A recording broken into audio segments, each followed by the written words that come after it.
your gift. Yeah, your gift is a seed. You can easily be the change that we need. Keep your mind alert and your heart with peace. Be the change that we want to see. Yeah, go and share your gift. Yeah, your gift is a seed. You can easily be the change that we need. Keep your mind alert and fill your heart with peace. Be the change that we want to see. Yeah.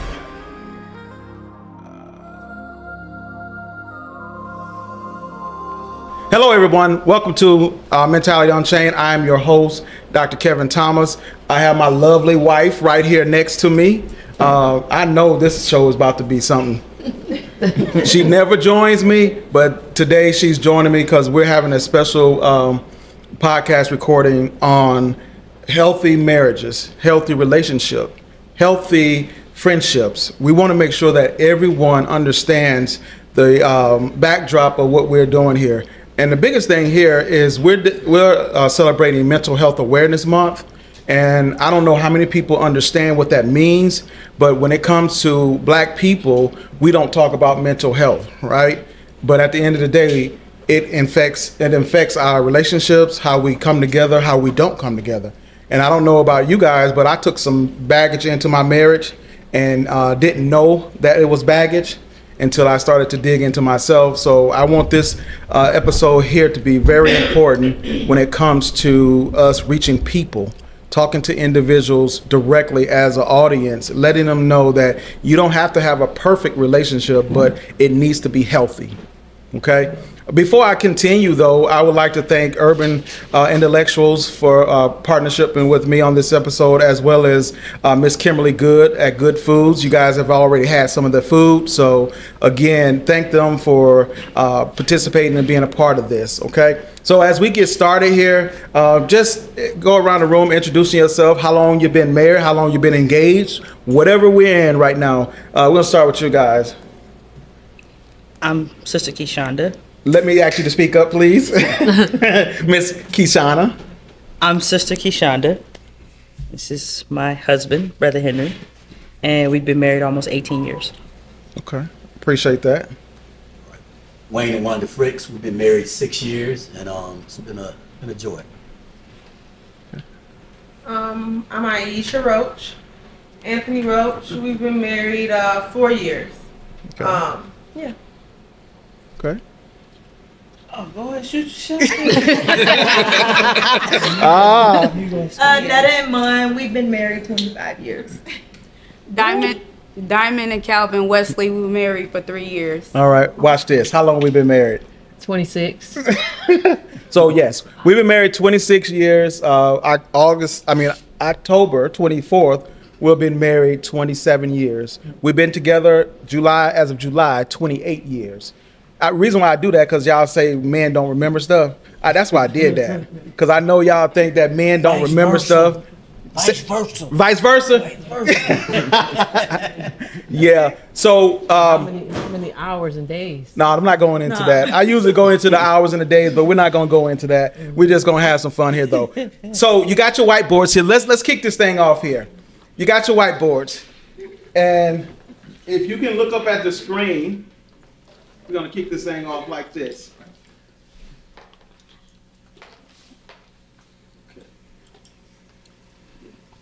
Do you want to write or you want me to write? You can write it. You want me to hold it? All right. So what couple are you most like? Think about that. As we go through these slides here, I want you guys to think about what couple are you most like. Okay? So here are the instructions. We're going to read the description for each sitcom couple provided by me, and then we're going to ask your partner independently to write the number corresponding to the chosen couple on the whiteboards. Okay, so do not share it though. Do not share who you chose yet. Okay, and then we're going to go ahead and talk about it. Okay, here we go. So the first couple here, an academic. Oh, let me go back. Everybody know who this is, right? Dwayne and Whitley. Dwayne and Whitley, an academic and strong-willed duo known for their playful banter and deep love. They balance each other out. Personalities is perfect. Dwayne's nerdy charm and Whitley's posh assertiveness. Wow. Okay. So think about that. Y'all think about that. Let me do it like this. And then we have Overton, and who is St. Clair, right? They are the epitome of sweet and quirky love. St. Clair with the sunny disposition, and Overton with his down-to-earth and handyman persona create a warm and humorous dynamic. What about, Gina? Gina and Martin. This couple is all about the love, and Martin's the over-the-top humor, and Gina's level of headedness created a fun, if sometime chaotic dynamic. Okay, y'all still thinking, right? Oh, here we go. George and Wheezy, right? A classic rags to riches love story. George, the ambitious entrepreneur, and Wheezy, the voice of reason. Wow. She that loves and laughter can navigate any of life's ups and downs. All right, here we go. Florence and James, right? The resilient and loving couple that faces life challenges together. The strong family values and unwavering support for each other make them a pillar of strength. And the last, wait, no, it's not the last. Who is this? Uncle Phil and who? Yeah. Is that the dark skinned one? Okay. Gotta clarify which one. This the original, huh? This the OG bid, right? A powerful couple balancing demanding careers, and a bustling family life. They exude elegance, discipline, and love, managing to keep their humor through it all. And Claire and I can't even remember her name. Cliff and Claire. Yes. Okay. Reason why I did that, because when we first got together, she used to say I was like Bill Cosby. Yeah, like Bill Cosby, Cliff. like to fix stuff. And you know, Cliff go in there, he had his tool belts and all that, and go fix stuff, and come out and still be broke. Yeah. That used to be us, but I know how to fix some things now. Yeah. Me too. So the couple that manages to juggle their careers, 5 children, and still find time for romance. They are the definition of strong, loving, and intellectual partnership.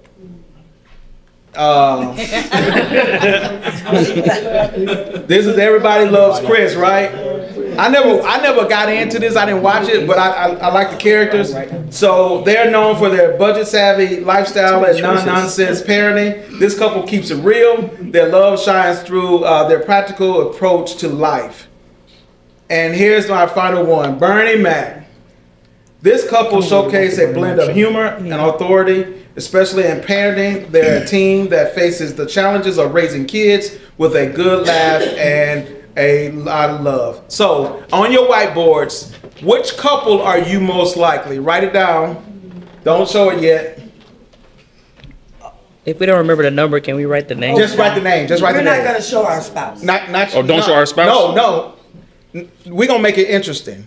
We're going to make it interesting. Don't show your husband. Ladies, get the board. Okay. Ladies, get the board. Okay. Ladies, get the board. Write it down. Ladies, get the board. And what I want you guys to do is, I want you, the men, we're going to take a guess at what the ladies chose for us. All right? Do I need to go back up the pictures? Y'all want me to go through all the lists again? Okay. I'm not going to read it again, though. I'm going to let y'all do that. Right.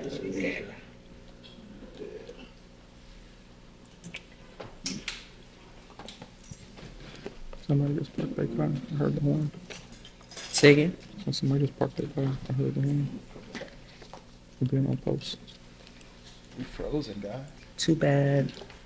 Malcolm X and his wife wasn't like that. Maybe opposite. Maybe yes. That would have been a good one, but they never had a sitcom. All right, here we go. All right, here we go again. Number 1 is Whitley and Dwayne. Number 2 is Overton and St. Clair. Gina and Martin. Wheezy and George. James and Florence. Vivian and Uncle Phil. Claire and Cliff. And I don't even watch it. Who is it? Rochelle and Julius, huh? Yep. Wow. Rochelle and Julius. Okay, and Barney and Wanda. Yeah, I do know that one. Okay, y'all ready? I am. Okay, they said they are. All right, here we go. So, first things first. Let's start over here this time. Okay, who do you think she chose for you? Rochelle and Julius. Wait, why do you think she chose Rochelle and Julius? I'm basing it off of what goes on in my home. Yes. Okay. Make sure y'all speak up too. Is he right? He wrong. He wrong. So Weezy and George. Weezy and George, but it's really flipped because like George is the ambitious one, but I'm the ambitious one, and Weezy is the level-minded one, and my husband is level-minded. So it's like, yeah, it's Weezy and George. All right. So how you feel knowing you got that wrong, man? You know what? Who said it's wrong? Right. I was gonna say I still feel the way I feel. All right. Okay. So here's the thing. That is great. I'm glad you brought that up. Right? Did y'all see what just happened? The dynamic, what it shifted? Because she said he was wrong. I said she was wrong. He was wrong. But that's his choice, right? Right. So let's talk about it. That's a good way to segue. Let's talk about it. Why do we feel enmeshed, and why do we feel that we should make the same decision based on our perspective as our significant other? Anybody can answer this. I don't feel that way. How you feel? I feel like I think the greatest thing about love and about marriage is you got two different people coming from two different backgrounds, two different homes, two different upbringings, and two different life experiences. I think that marriage through and through is about a common ground, right? Mm-hmm. And I think that it's important for you both to have your own identity. Mm-hmm. I think that's important for your marriage, mm-hmm. for yourself, mm-hmm. For raising children. Mm-hmm. We are in the stage where our children are young. We have a 7 and 11-year-old, and if we didn't have two different personalities, they would run all over us. I think that I said what I said, but I also kind of, I'm a mom, so I'm kind of like, I give in more. Mm-hmm. It's like, oh, no phone, then 2 days later you got your phone, But when it's time to like, oh, y'all playing me, mm-hmm. hold on. Mm-hmm. Daddy on the phone, he on his way home, you know what I mean? Mm-hmm. So I think it's very important for you both to find a balance and be one while still keeping your own identity. I like that. Thank you. Yeah. Thank you for sharing that. Ma, you sitting over there all quiet, man. Who you think she chose? Martin and Gina. Oh yeah. Okay. You said Martin and Gina? Miss Netta, why you think y'all are similar to them? I mean, he's identical. I'm gonna keep it a buck. A straight buck. We all 9. Y'all all 9? I think we are all 9 because bouncing off what like everybody, everything is different, but we grew up watching these, so we took a piece out of each, out of their characters and stuff like that, and you put it into your relationship, like we watch the Cosbys. Yeah. I don't want to be just like them. You just want to be like. I'm not having that many children. No, we ain't got that. We ain't got that many kids, but it's just like we got 2 boys. We got 2 boys, and you know what I'm saying. But it's like we are like all 9 because we took bits and pieces of each character that there is and put it in. Because you just think about it. Once we watch their shows, did we not take some of these like they jokes or some of their actions and stuff like and put it into relationships, girlfriend, boyfriend, like, hold on, pause. You know what I'm saying? Like in the episode with Gina when he told her to step. All of us dudes in here, we didn't did that before. Go! Bye! Okay, bye! As soon as she hit the door, whatever. Wait. Babe, for real. You gonna leave me now? Yeah. You gonna leave me now? Yeah. So what am I supposed to do? Right. So it's we all 9. Yeah. I appreciate that, man. Yeah. Go ahead. You have something to say? Oh, okay. You ready, Miss Anthony? I agree with him because, like he said, it's everything in one. I can't pick a specific one if I had to say them. Well, your lady already chose something now. You gotta say something. Even if you make it up, you gotta say something. Who is one? Dwayne and Whitney. Dwayne and Whitley. Okay. Miss Diamond, what you got? I went with 9 actually. Who is Wanda and Yep. Wanda and Barney? Why did you do that? Because bouncing back off of what I said, first of all, yes, I think all. I think there's bits and pieces of all. But the reason why I chose them is because, like, Bernie Mac is my husband. 110% through and through. I'm talking about from raising the kids. I mean, he is just a very traditional father, if that makes sense. He's a young black man from the hood who went the straight and narrow path, if that makes sense. It's like, do what I said. It's gonna be a little cussing in there. It's gonna be, but he's very much, I show up, I'm a father, I'm there for the dance recitals, I'm there for but he has and he's hilarious as well. Okay. With the parenting. And then as far as Wanda, she was kind of witty, funny, but she never could be too, like, she always had to kind of like be straight and narrow because she knew every once in a while she's gonna have to bring him back. Yeah. Like, wait a minute now. Y'all love to bring us back. Hey, I want to say this. Technically, Bernie and Wanda was not the parents. They was the uncle and auntie. Right. But he took on that role because Yes. every kid need a click in the throat. Yeah. Exactly. He reminds me of my husband. One of my husband's favorite sayings to my son is, "Oh, it's been a minute. You need a reset. you need. Come here. Come get this melatonin." Yeah. And so he reminds me a lot. He reminds me a lot of Bernie Mac. So Thank you for sharing that, Miss Fricks. Mrs. Fricks. I'm gonna say number 5, James and Flo.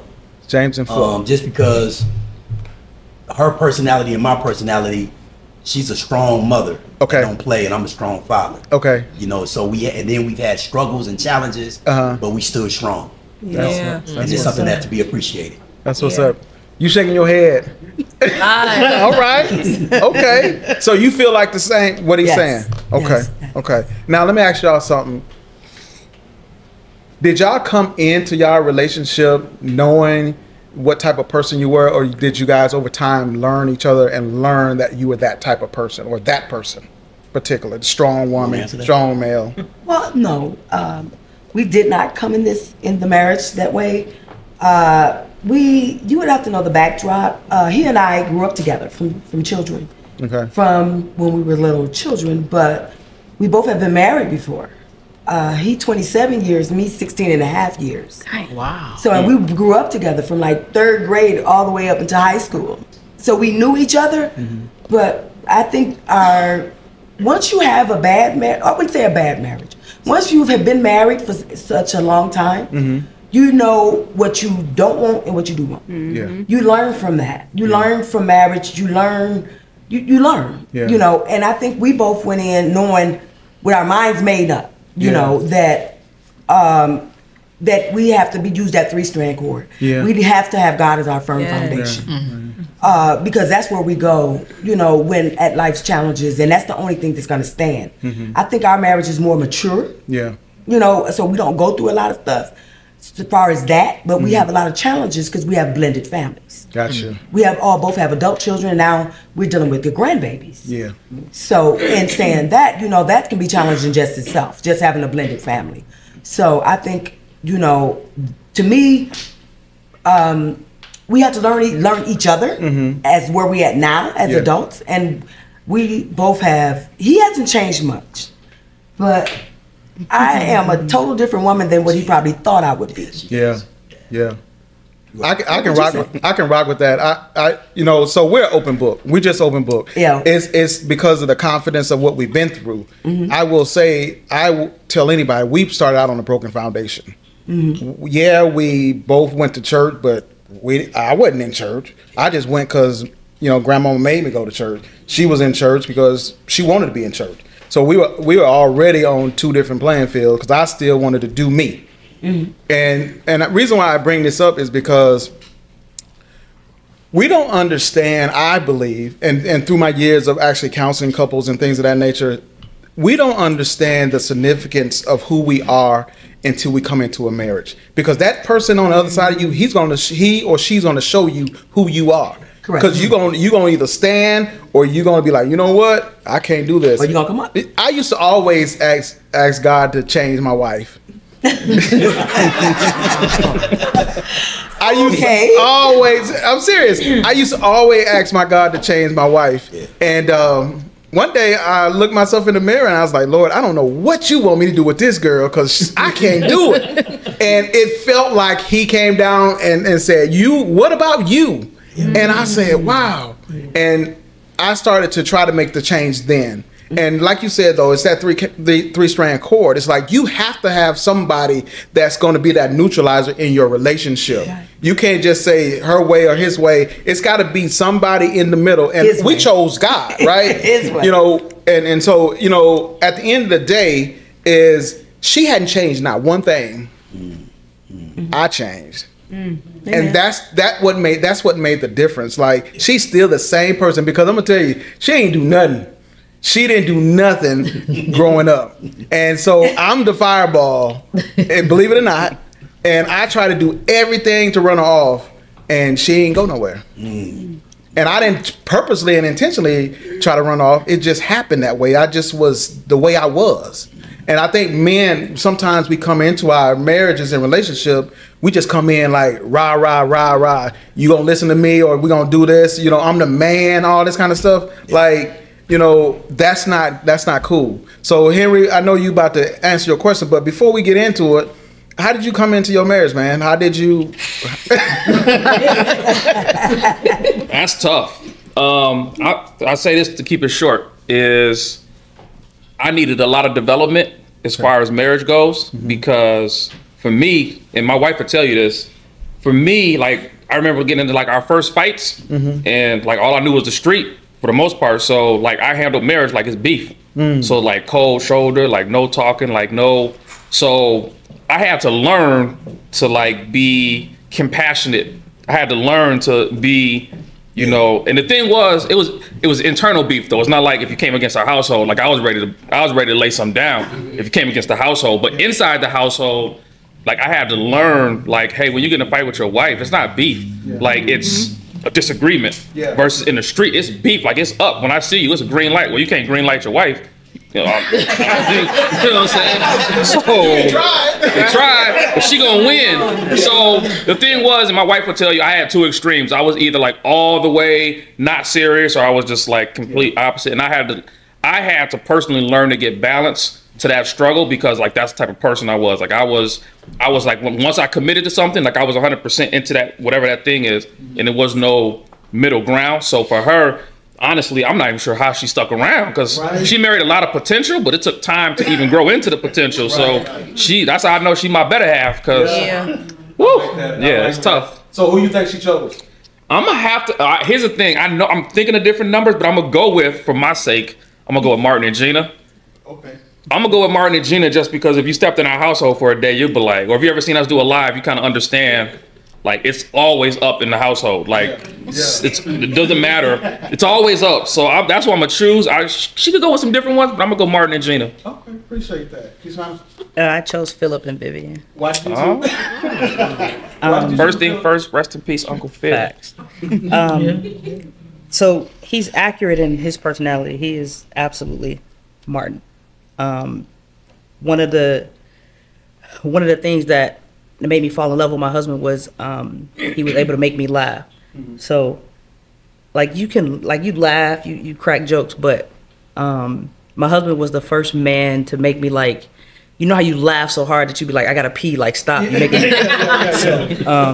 He was the first man that I had that experience with, like you gotta like just having fun. And so I really fell in love with who he was as a person because he could make me laugh, but then also, you know, being an FOI, he also carry and exude himself as a man of God. So I really fell in love with that. So he reminds me so much of Martin. So I really went back and forth between Martin and Gina, but I'm not the Gina. So that's why I chose Philip and Vivian, because I'm not Gina. So similar to what they said over there, he would be Martin and I would be Vivian. Gotcha. Appreciate that. I'm hesitating because I don't know what I'm gonna. I'm gonna go with man. I'm gonna go with neither because I take what Mon said. I think that's the bigger thing. Is like I think at times we are different couples. As much as she want to say that I'm quiet, I'm only quiet when I'm home. When I'm not out and about. So I'm just gonna say neither. So who do you say? Who do you think I picked? I just said I don't know. You gotta pick one. Come on. Oh, y'all said I gotta pick one. Okay. I'm gonna go with George and Wheezy. I like to have fun like that. Okay, go ahead. Who you put? I put Martin for myself and you for Gina. Oh, you flipping? Why you flipping? Explain. Because you, just like her, she always, like, she's business minded. She's trying to keep it together, and I'm playing around all the time. And this is how, if he at home, he's sitting like this, quiet, and I'm up dancing around in the living room. True. Super Bowl came on, yes, and she and my grandbaby was waiting on Usher. Yeah. So we gon', and then she got on the phone calling her friends. Y'all know how y'all girlfriends do. Girl, I'm waiting on Usher to come on. Really? We talking about halftime at the Super Bowl. She talking about she waiting on Usher to come on so she can dance. And her and the grandbaby got up when Usher came on. Yes. And they try to do every move that they do. Yeah. So no. So hey man, thank y'all for answering the questions. Thank y'all. Let's get into this thing now. I know y'all feel like a little bit more comfortable. I'm glad you did. So now we're gonna get serious. Okay. So let's talk. Okay. So let's talk. What I'm talking about? What?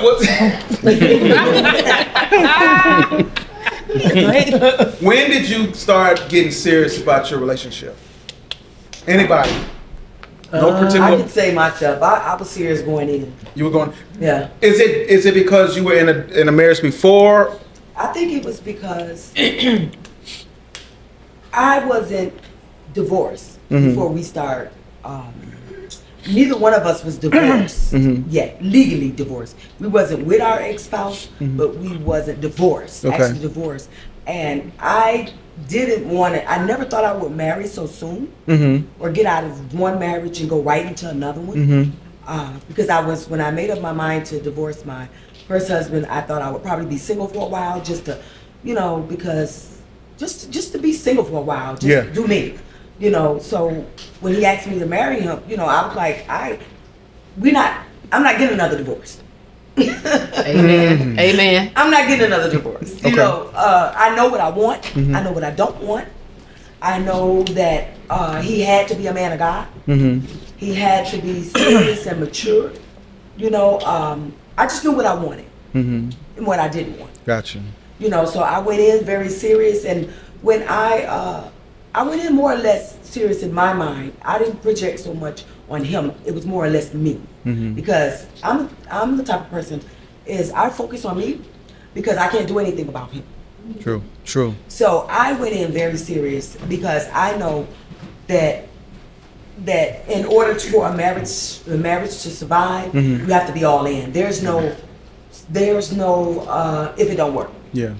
There was none of that. So I was serious from day one. I think Miss Fricks, that from when we first get into relationship, you really don't have a clue. You're speaking of, I've experienced a marriage that didn't make it, didn't work, and these are the things that I've learned from it. I remember though, because this is my first marriage and my first and only wife, that I didn't know. I had 14 aunts and uncles, and not one of them had a successful marriage. So I'm going in, and I had this thought of, okay, this is how it goes, this is how it go. And she had a whole different narrative of a relationship. She wanted the white picket fence, she wanted kids, she wanted a family, she wanted this, and she wanted that. And what I seen was, okay, you got somebody, but you ain't really locked into that. You know, you can still go and be this type of person and do these type of things. So that's a clash right there. Right. So I'm glad you're speaking to what you're speaking to, but I mean, I could say this. Go ahead. Because you never know when you go into a marriage. Even though we've been through what we've been through in these marriages, you just never know what lies ahead and what comes in this marriage. Gotcha. But I guess I could say that I wanted to make sure that, and just knowing that he has been married as well for a very long time. Yeah. Since he was a kid growing up, that I knew that we both wanted the same thing. Right. You know, and I think that's a big thing of it, because when you have one spouse pulling this way and you're not evenly yoked, you know, that's an issue in itself. Wow. You know, I think with us coming in together and we both up in age, you know, both had marriages. No, we knew whenever life challenges bring, there was somebody that's going to be 101 in with me. I got you. And it's not about what I want, like you said before. It's not about me. It's not about you. It's about him. It's about making this thing work and how effective we can be here in the earth on our time here. Got you. And how powerful we can move as a unit, as one. Thank you, man. That's awesome. Tim, did you want something? I got 3. Go ahead. Go ahead. Yeah, 3. You got 3. I mean, she don't be paying no attention, but me myself, you say seriousness, I'm gonna go from like when we first started dating. Okay. We first started dating, you don't know if that's the one or what, but it come that moment. Like, hold on. She gave me an ultimatum. Look, she gave me an ultimatum. Like, excuse my French, since we all on. You don't get your shit together. You don't get your shit together. Don't even play with it. Yeah. Once you hit, okay. Yeah. Let me get my joints together. Full focus and everything like that. You teenagers and everything like that, we full focus. Then you get that second one. You go from the teenager. Yeah. You get it. You still with her. But you get into that adult stage. It's like, hold on now. You see her. You see her every day. Every day. You know what? Cause this chick made me cry in the car when she's getting out of work. I'm not. You cried? I cried in the car. I cried in the car when y'all picking her up from work downtown. She come up that joint. I don't know what came. Well, I start. Well, I feel like SWV rain on me. She just walking out. She get in the car like, what's wrong with you? Nothing at all. That was my second moment. Okay. Then into the marriage, you know, we entered the marriage. Probably like 5 or better. Come that moment, every dude that went through, you went through that stage like, I still got it, da da da da da. You know, your ups and downs. Hit you with that up. Ain't no more words. You get this look like, okay, I can show you better than I can tell you. You get the shoulder. You get the silent treatment. You get the shortness. Hold on, G. Nah, this new. This new. And you know, she ain't gonna hold her tongue. She gonna kick it. She gonna shout it out at me. She ain't gonna shout, but she gonna pull me to the thing and be like, hey, fam. What you gonna do? Yeah, tighten up. Tighten up. You don't tighten up. You need a reset. You need one, and that's another vision. You be like, hold on, man. Look, Man, she done been with me so far with all this, my foolishness, my shenanigans and everything. Like she's still here. Yeah. Man, come on now. I like what and then plus, I ain't gonna start over. We say this now. I ain't got time. Yeah, I ain't got time to be starting over. Me and her been together with, let's see, we've been finna be married 25 years. Yeah. But finna be like in October, 30. Yeah. I'm 48. Yeah. We just spent dang near our whole lives together. Right off the rip. Like, shoot. Yeah. So I'll say you got 3. You got 3 of them on. Look, and I'm here for the whole. We at this, you know, when I say it like this, people don't be understand. When I was like, when I hit 50, that's the start of the 3rd quarter of my life. Right. That's the 3rd quarter of my life. So guess what? We got some more quarters to go. As I always say to it on our anniversary or whatever, I still got some gas money for the tank. All right. Still got some gas money for the tank. You know what I'm talking about? I don't care if it's 50 cents. That's enough to go ahead and put. Still got some gas money. I like that, man. This is a thing that I heard though. And I want y'all to speak to this, and you can start too.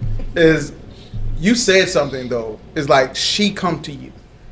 She let you know what it is. Like that tells me right there. Like that's a strong black woman that's not gonna be afraid to come to her husband and say, "Hey, I need you to do this." But I also heard you also say that she champions you. She makes sure that you the man that you need to be for her.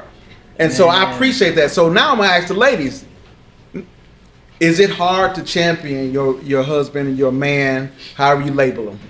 It has been. It has been? It has been. Okay. You have moments. And then you have to reset again. Okay. So you have moments. It's not for us. I don't believe it's just one solid moment where you cruising and everything. You know, you have those moments where you cruising and everything is good, and there's a hiccup, and you you need a nice little tune up. What makes you keep going? Because those are some big speed bumps sometimes. Shoot, keep it a buck. Shoot, faith, God, plain and simple. You know, and then you also got to go back and look at the reset. When I don't know her perspective on the reset, but my reset is look what you did. Look what y'all done doing. Then our kids, I was like, and then like growing up, you seen it. You know what I'm saying? Like your folks and everything like that. Like I come from, I don't show it or say it, but I come from that domestic, that stuff like that. You seen it, and I was like, no, I'm not finna go into that realm. I'm here for like I said, I'm here for the long haul. So hey, we can work. We can work on this, whatever it may be. Man, love is here. Yeah. Love is here. Gotcha. You know what I'm saying? People like, oh, I lost some people be like, oh, I lost fire. No, you ain't never supposed to let that fire go down. I don't care if you got to sit up there and go get some paper, wood, lighter foot, put on the barbecue. Look here, hey, him not going out. Yeah, that's right. Burn, baby, burn. Let's go ahead. Ain't nothing. Ain't look. That fire ain't finna go out. I don't care if it get low. You know how the thing on the stove. Let me go ahead and. Easy spark, right? Come on. I'm gonna go ahead. I think that your question you asked, is it hard, right, to kind of keep him going? And I'm gonna say this. I think that only when I'm being when I'm I don't want to say selfish, but when I'm self-absorbed. Wow. And the reason why I say this, this is actually I'm only 35, but this is actually my second marriage. First marriage, high school sweetheart, my daughter's father. I was in church. That's what you're supposed to do, right? No shade, but when all that. I went through a lot of things at the end of that marriage. Still very young. So going into this one, first of all, when we also grew up together. His sister was actually my best friend growing up, and his sister was my best friend growing up. And so when we kind of got together, it wasn't like this is like we're going to be together forever type of thing. You was inside already. Honestly, I think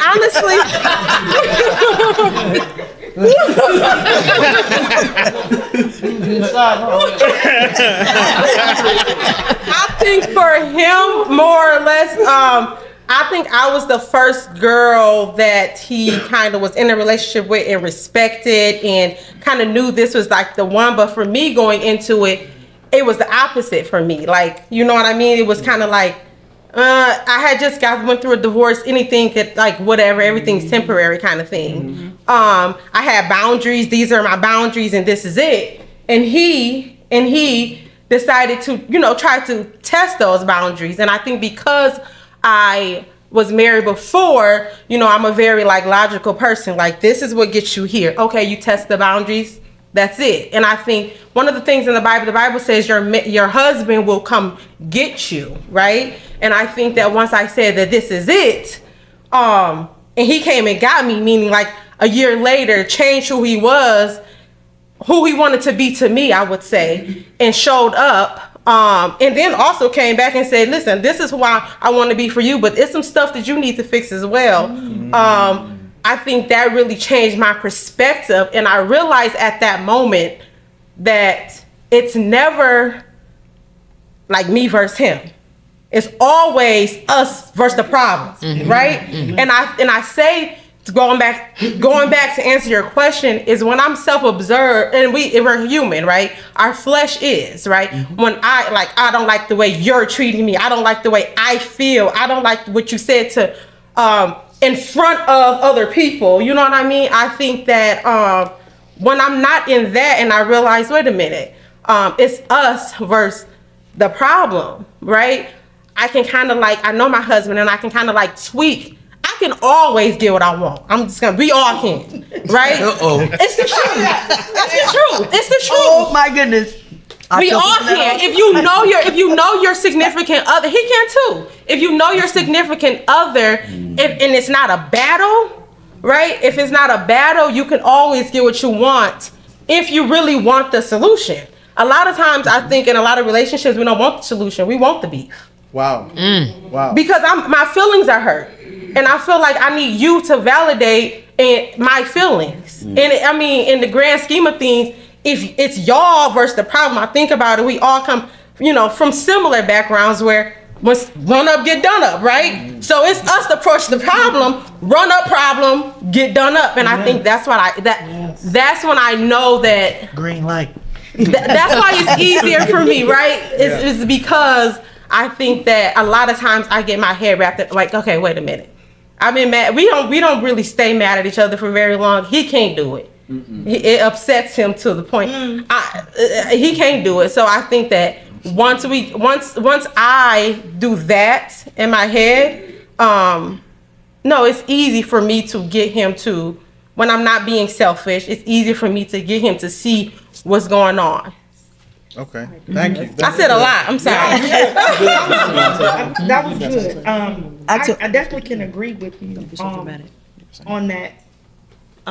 Getting them to see the bigger picture when you realize it's better for us. It's not just me. It's better for us. And he can be bullheaded sometimes. I know I can be. But getting him to see the bigger picture when I'm not making it about me, because I am a brat. I can be a brat.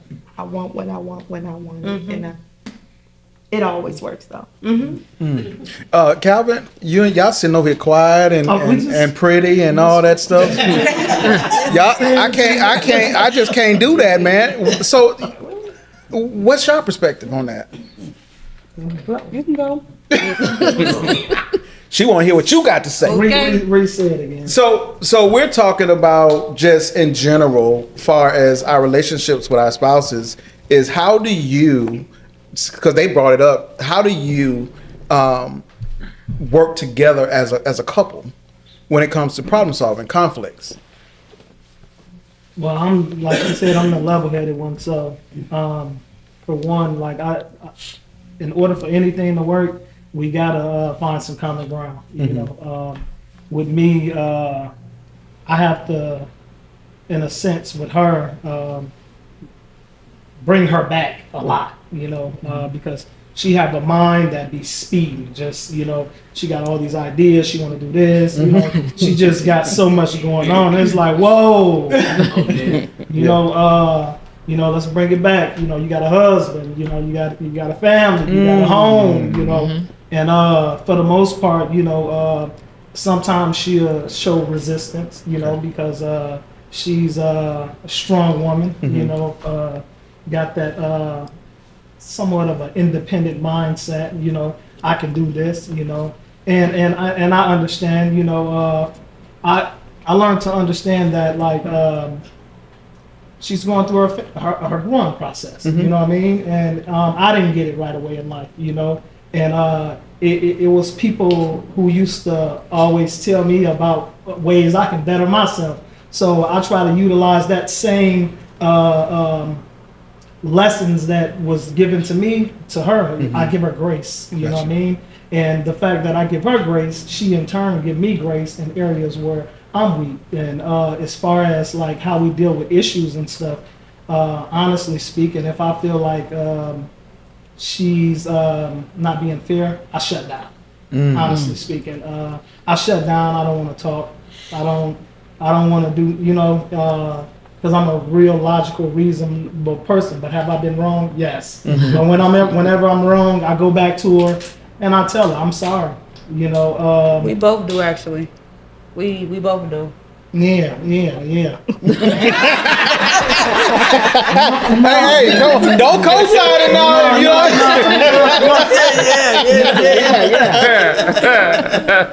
I gotta,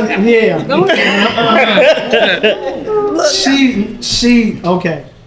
If it came to us, being in a slump and at odds, who will be the first person to come and make amends? Always me. Yeah, definitely. Yeah. I do want to say go ahead, say. shout out to Mr. and Mrs. Fricks, because they was the one that counseled us when we was in our dark place. Yeah. To where we didn't know if we was gonna even make it. Yeah. And thank y'all. Look, I don't want to get emotional, but going to them, they helped us see that we had fires everywhere. And they put these fires out. Then y'all be able to actually come together and figure out, our problem. But thank y'all so much. Thank y'all. Definitely give. Can I say something to that? Yeah, go ahead. I always say. Speak up too. Yes, sir.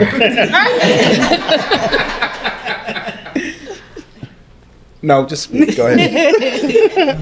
I always tell my friends or young ladies that the things that me and him went through, you need somebody in your business that you trust. Yeah, that's true. They always say, when you get married, don't put nobody in your business. That's not true. You got to put somebody in your business that you trust. The reason why I say that is because it's a ditch. If two people get in that ditch at the same time, your marriage is over. Yeah. You always need somebody on the outside It can pull you to out. pull the other one out, and you're going to take turns being in that ditch. I call it a dance. So it's like a dance, and it's and with that dance, when it comes to conflict, for the ladies, I'm speaking to the ladies, it's always good to put your hand over your mouth. That does not mean you weak. It doesn't mean you dumbing yourself down. It means you're strong. It's be quiet. Yeah. And I always say, go talk to the kitchen cabinets, and God will do that. It's going to be a time where you can. You'll come and you talk to each other. But we learned this on our own with God. We didn't have couples to pour into us. And that's why we decided to do this, because we didn't have that. We had to learn out the gate, just trying to figure it out with God. But I even to this day, the counselor that we had, he said, every couple, I don't care how long you've been married, you need a tune-up. That's real. You need to go take one weekend every 3 months, go to the hotel and just talk. Especially if it's something big like a purchasing a house or a car or something like that. Go to the hotel, go to a neutral place, go to sit at a restaurant. Ours was so bad, it was go to the restaurant and talk, because y'all can't talk at home. Yeah. You know what I mean? But yeah. You know what, I was listening to this one little podcast, and I forget the guy name, but he said something interesting. You know, when you with your significant other and like, you know, you go through your honeymoon phase and then you figure out like, man, this is who I'm really dealing with, because, you know, eventually, you know, both parties gonna show their hand. You know what I mean? Right. Can't hide it for too long. Right. You know, and you know, a lot of times even doing the same repetitiously thing you regularly do over time, you know, sometimes they get played out and they get boring, you know what I mean? Yeah. But it's okay to be boring around somebody who you trust, you know, Absolutely. and you got to learn to deal with that. But another thing that I learned from what this guy said, he's, you know, when it comes to creating excitement in your life, you know, it's not up for me to try to make her happy all the time. It's her job, you know, to bring happiness, you know what I'm saying, to herself. And then it comes to the relationship, you know what I mean? And that's what I believe. I don't want, I just don't want to be, I don't want nobody to try to make me, you know, feel like I'm obligated to, you know, turn your temperature up and down, you know. Yeah. I say that all the time too. A lot of women wait until their husband get home from work to be happy. You got to learn how to sit with yourself. Because he's been working on being in school. I lost count. So I had to learn how to sit with myself, and that takes maturity.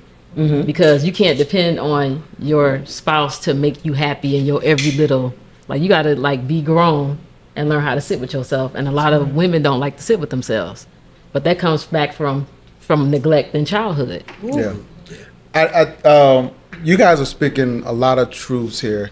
One thing that we don't understand as people, and especially as Black people, is that when we're in a relationship, we're changing every day. You're not the person you were yesterday. And you have to embrace that change, because the change that you're making, you're actually adapting to who you're actually supposed to be, and for yourself and for that significant other.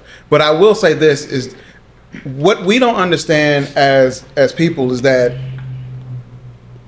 she married me at a young age. We both was young when we got married.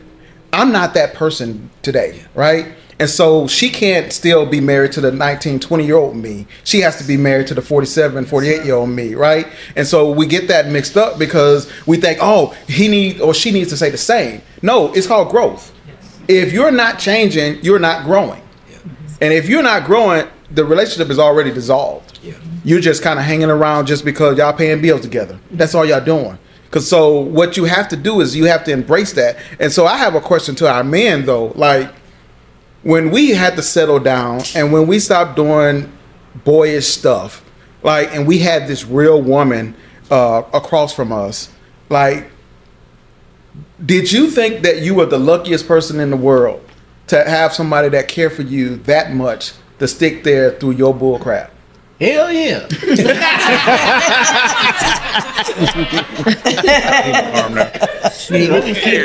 I'm gonna yell that out. Yeah, let me tell you. This is what my wife told me when we met. She says, she says when we hook back up, she says, I want to get married. I don't drink. I don't smoke. I don't go out. I don't do this. I said, I drink. I smoke. I go out. I do all that. But even after having that conversation, I knew, though, that I couldn't keep doing that because I wanted to be with her. And despite of what we went through, because the way we are now, I'll go through it again. And that's the tough part, though, right? You know that you went through it for a reason. At first, I did not know. I thought I was getting punished. I was like, you know, Lord, what are you doing? Like, why do I have to go through this? It had went to a point where I had, in my mind, I had cut her off. I was like, I'm not going to be with her. I don't want to do this. I don't want to do that. And I found myself sitting in an apartment by myself. She moves out of the apartment into her own apartment, says she's going to file for divorce and going to serve me on my job. You see what I'm saying? Like, serious stuff, right? And so me and my male egoness, I'm like, okay, fine, move on out, serve the paper, just don't serve me on my job, right? I told her, don't serve me on my job. And so at the end of the day, though, in me sitting in that, I was able to be accountable. And this is where I'm going to go with this with us and men. When do we become accountable for our relationships, for our ladies, and for the harmony that we must have in our marriages and relationship to grow? You know, Go ahead. I'll say it like this. I think there has to be a measure of like an awakening. And when I say when the light bulb comes on, because young ladies, they're groomed from the time that they are toddlers. They play with dolls, they play house, they're being groomed for real life. Whereas we as young men or young boys, we play with our games, we want to play all the time. And so we got to get a lot of the play out of us to really prepare ourselves to really be ready for the woman that we're going to be with, you know. And it's an amazing journey because it's just a known fact. Women mature faster. Yeah. They just mature faster, you know. And so you got to be up for that. And then if she's a strong black woman, that means she's fierce. And you cannot be intimidated by that. Yeah. You got to bring it. You got to bring it every single day, because if you show a measure of weakness, it's easy for them to lose respect. You know, and my wife oftentimes say that she knows she could tear me down with her mouth. She could do it. Wow. But she chooses wise when she's speaking to me. She chooses her words wisely, you know. And so I say that we as men, we got to have that awakening. I went to a Bishop T.D. Jakes conference some years ago in Memphis, Tennessee. And George Bloomer was the speaker, and he has a book called The Little Boy in Me. And the book is a fabulous book. I mean, I still got 2 copies at home because I've given them away. But that book really was life-changing because it helped me to understand myself. It helped me to understand other men that I was dealing with in my ministry. And it just helped me to just be able to be more sensitive to the needs of us as men, because we have needs. And a lot of time the women don't speak the language of men. And it is what it is. Thank you, Mr. Fricks, for that, because I want to go to this clip here, and I want you to start this off with us, Henry, as we look at this clip. I want y'all to look at this clip for me. I don't care why you masculine. It don't even matter. I don't care what happened to you as I'm a 40-year-old man. You got a daughter? No, I don't. Because But that's not but my point is this. My point is this. Right. You all wouldn't care if a man came to you feminine and said, my dad wasn't in my life. My mom didn't teach me this. You say, bro, you 38 years old. I don't want to deal with a feminine man that hasn't addressed his issues. So for me, dealing with a woman that way, I'm going to tell you the same thing. I understand you had issues or whatever growing up and you had to be a certain way, but I'm not going to put up with it as far as trying to be in a relationship with you because you don't know how to be a feminine woman. So what's a feminine woman? What's your definition? A woman that basks in her femininity. She knows how to be submissive to a man. She knows how to speak life into a man. She knows how to nurture. She knows how to take care of a home and take care of kids. She knows how to be accountable. She knows how to be reasonable. She knows how to be understanding when she's dealing with a man, and knows which battles to choose when she's dealing with him. Wow. Okay. All right. So I want you to kick us off with this one, Henry. What's your thoughts on that, man? I mean, so I guess in our personal situation, it's a little bit different because I was in the streets so young. By the time I was like 18, I was already burnt out. So I ended up joining the Nation of Islam by like 20. So it gave me structure. So I was around grown men because my father wasn't in my life, but I was around grown men. So at that point, I saw successful marriages. I saw people with money, and I had a responsibility and a duty. And so between me and Keishonda, like there's no, and here's the thing, we have an ongoing continual class every week for manhood for the men and for women they have their own class. And so even though I came in a little boy, I was being taught and it was being drilled into me every single week, like this is what masculinity looks like. So we've never had a dynamic in our relationship where like the masculinity or femininity was questioned. Her role for what she did as a female, like she has a whole class of like, this is what you do to keep a husband. I have a whole class of like, this is what you do to keep your wife, and it's for masculinity. So it's already understood. Like we don't have these, like the podcast, you know, they had the conversations, what you gonna do if somebody break in the house? Hell, somebody break in the house, I'm the front line. But it don't mean she don't fight, we all fight. Because ain't no fair fights over here. You fight one, the baby gonna throw the bottle, we gonna fight. You know what I'm saying? Right. I don't give a damn if you a midget with one leg, you gonna get your ass to the wall. Like, so the masculinity has never been a problem, right? Like people see Malcolm, you see the minister, you see Muhammad Ali, like you see, but masculinity is not an issue for us because we're dedicated to a mission that requires masculinity and femininity. And so that's just been woven into us since, you know, because we got married young. We only in our early 40s. I'm only 41, she's 40. So we've been married since our early 20s. So it's woven into us. That's our lifestyle, right? That's that's what we do. So it's not even a question of like masculinity of like, we understand like there's certain roles of things that's expected. And if she comes to me and she like, you know what, you ain't doing X, Y, and Z, ain't no argument. I'm like, yeah, you're right, because I know my role. And she like, you're not living up to what you're supposed to be in our relationship. I have to submit. Like it might be uncomfortable. I'm like, God damn, I might gotta, go shadow punch the in the garage like Ricky did in Boys in the Hood. But she right, you know what I'm saying? And she knows her role too. And like we, even to the point of like when there's mass confusion, like we just did therapy. We did marriage counseling for like 2 years. We just got through marriage counseling. And even through that, trying to work through different issues and whatnot, it was never a question of like masculinity and femininity in our roles. It was more so like, we both were strong-minded, and so it was like who's right or wrong. We had to learn to mature as a couple, because just growing up so fast and growing up in the way that we did, there was a lot of things that we bypassed because we had a system. And at a certain point you got to face the music and be like, damn, I'm an immature husband in these type of ways. So like he mentioned, in therapy they call that stonewalling, right? So I've been to they call it stonewalling in therapy, and then therapists got to break it down for her. You can't stonewall your wife. That's what if she talking crazy to me, I'm like, I'm done. Turn the game on. You know what I'm saying? So I had to learn like, okay, you can't just stonewall, or you can't, what's that, the 4 horsemen? You can't have the 4 horsemen. You can't. So all of the therapy talk, I know it's whatever, but yeah. So for us, I just think that it's part of our lifestyle. And then for our children, we wanted to be good examples for our children. So the things that my father never was for me, I always wanted to be for my children. And so I wanted my daughters to see, this is what a successful marriage looks like. This is what a loving marriage looks like. This is what because in the Black community, we don't really do a good job as couples putting out a good commercial for Black love and for marriage in our community. We let the podcast and other people give this image like Black folks don't know how to come together in Black love, but we in a room full of couples that say the complete opposite. But this commercial isn't seen as much as that podcast. And so this image. So we wanted for our children to be able to see like, listen, you could build generational wealth. You can be successful. You could be a millionaire. You could be whatever you want to do.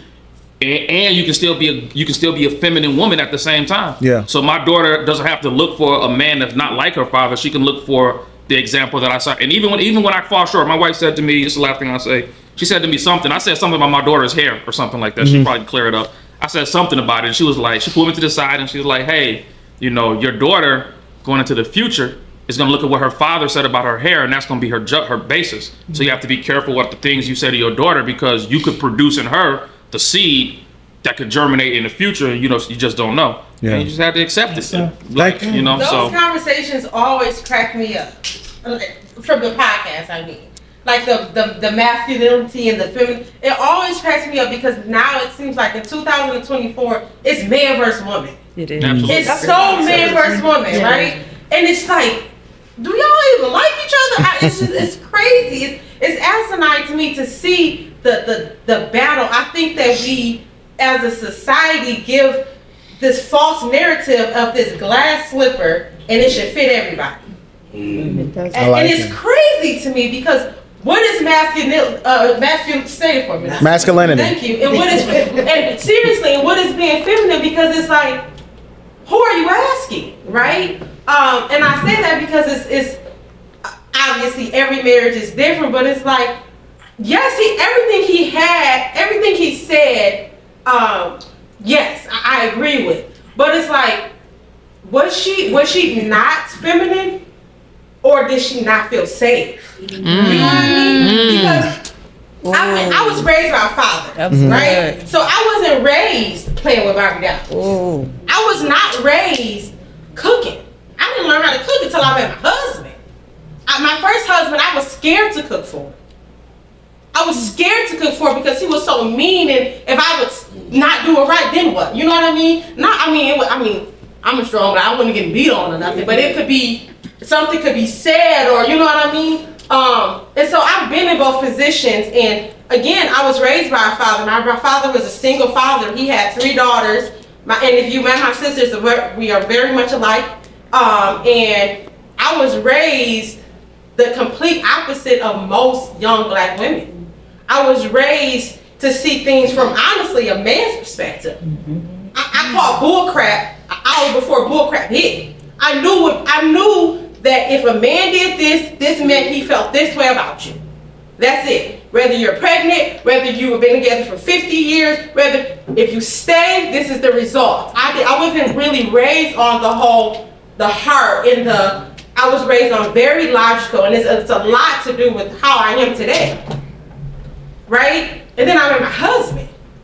Now the house smells like roast, right? And now I'm wearing makeup and I'm carrying my purse and I'm telling my daughter to close her legs and so is she not feminine? Each situation is different. Or did she not feel safe? And what does that conversation look like? I remember I told my husband used to say, you got to cook. And I would say like, you don't like this and you don't like that. And what if you don't? I don't know, because you don't cook. You gotta cook. You gotta try. And I also told him that I'm not super excited about cooking. Right now, I have my days, but I'm not super excited. That's not what tickle me or make me feel good is my husband coming home. That's not. Right. And you know what? And my husband, wait a minute, guess what he did? He cooks for me. He cooks for me. I'm glad that you said that. And it made me want to cook for him. That's what I was just going to say when you said that. A lot of people go in today's society.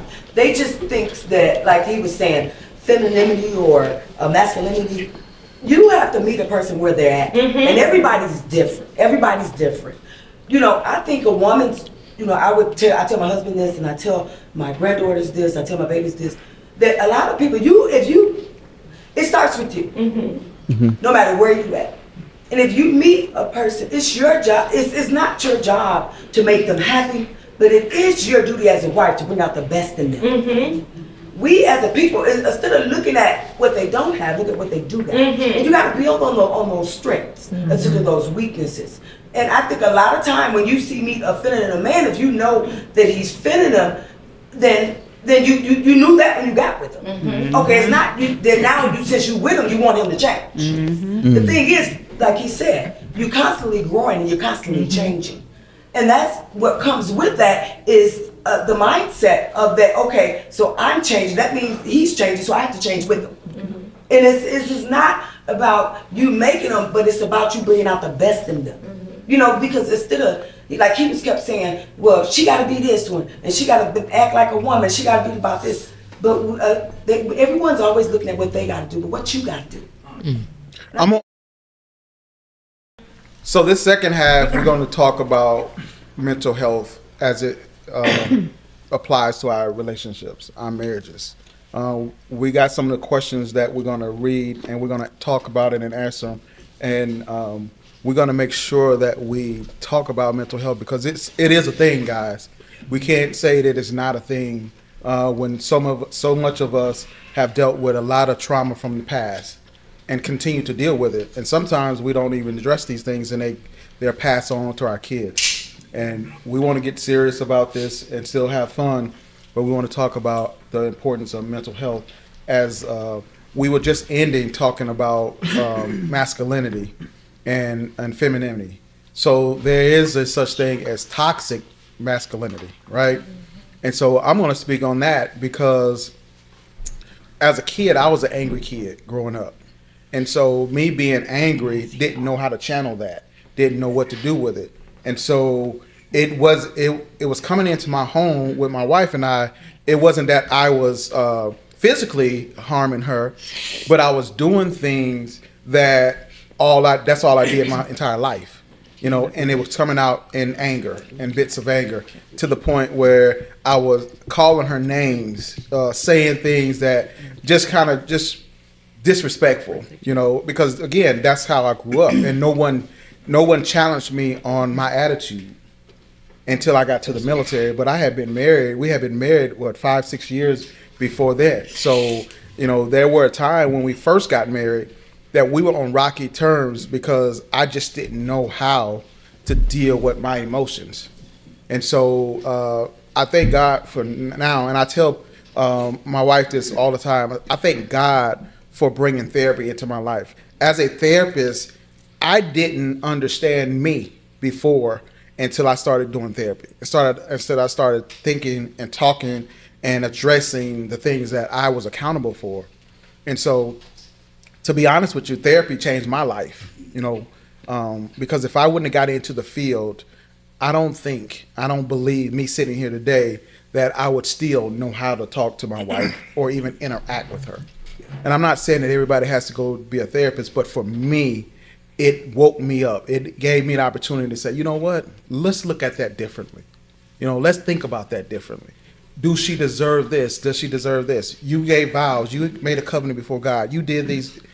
What are you responsible for? And so we were talking a little bit off air, and a couple of the guys said, you know, the women were talking and they were, you know, doing their thing. And so now I want to hear from the men. Like, let's get into it. Let's go deep. Let's challenge each other, men. Like, when we talk about mental health, do you think that you struggled in a way of crisis, of not knowing how to handle you, not knowing your emotional intelligence, not knowing or feeling confident in yourself, the insecurities? I mean, let's just throw it out here. Let's dump it. Who wants to go first? I can go with that. You know, it's amazing because one of my earlier childhood memories, I mean, you know, was being at my grandmother's house on my dad's side. And I remember my uncle hitting his girlfriend and she falling on the floor at my feet. Mm. And I remember trying to wipe her tears. She was crying. And then my uncle said, get away from her, you know, and I walked away. Wow. And so these were the images in my mind that I had as a child. And so, you know, me growing up, getting older and everything, you know, me and my mom didn't have a good relationship. So that was an issue. And so a lot of anger was embedded inside of me. And I became abusive towards women, you know, and I didn't understand why I became abusive towards women. And one day my uncle, the same uncle that I seen hit a woman, he grabbed me up when I was like 13, 14 years old. And he said, that's unacceptable, you know, and he said, I don't want to see you doing that no more. Wow. But here it is, he sowed that seed in me when I was younger, you know, so it was that much easier for me to see that as a part of, you know, handling women, you know. Yeah.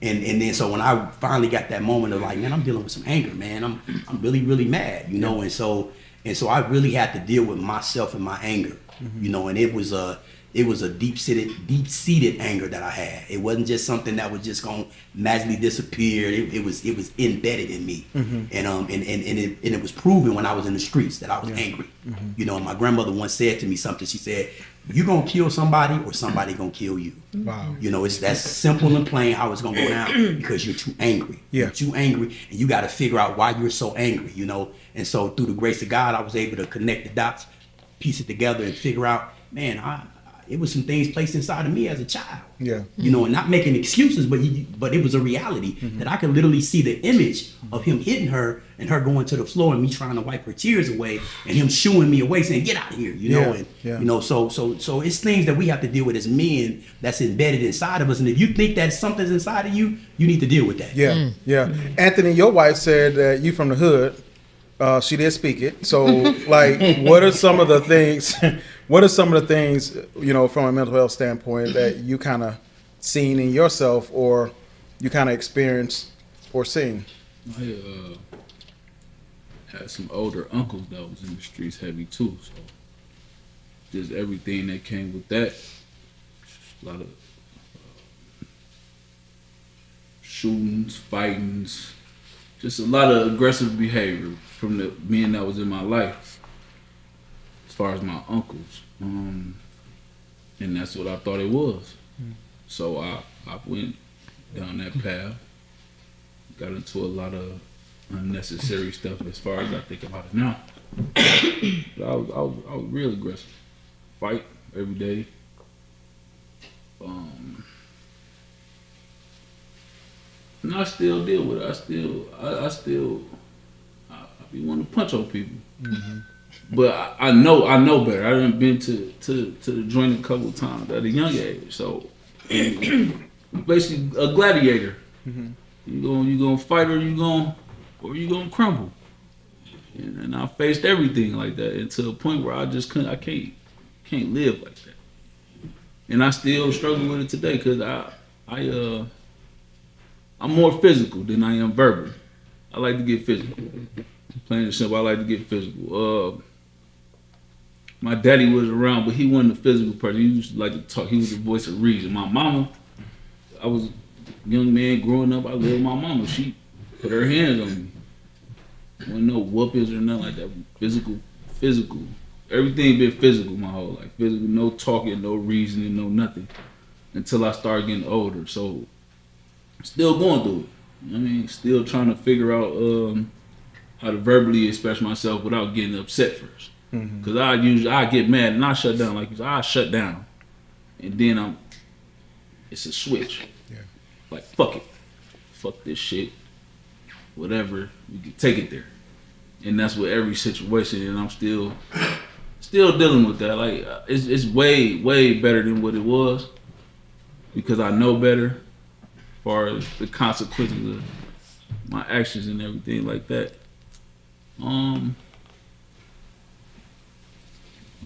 It's just still something I got to deal with.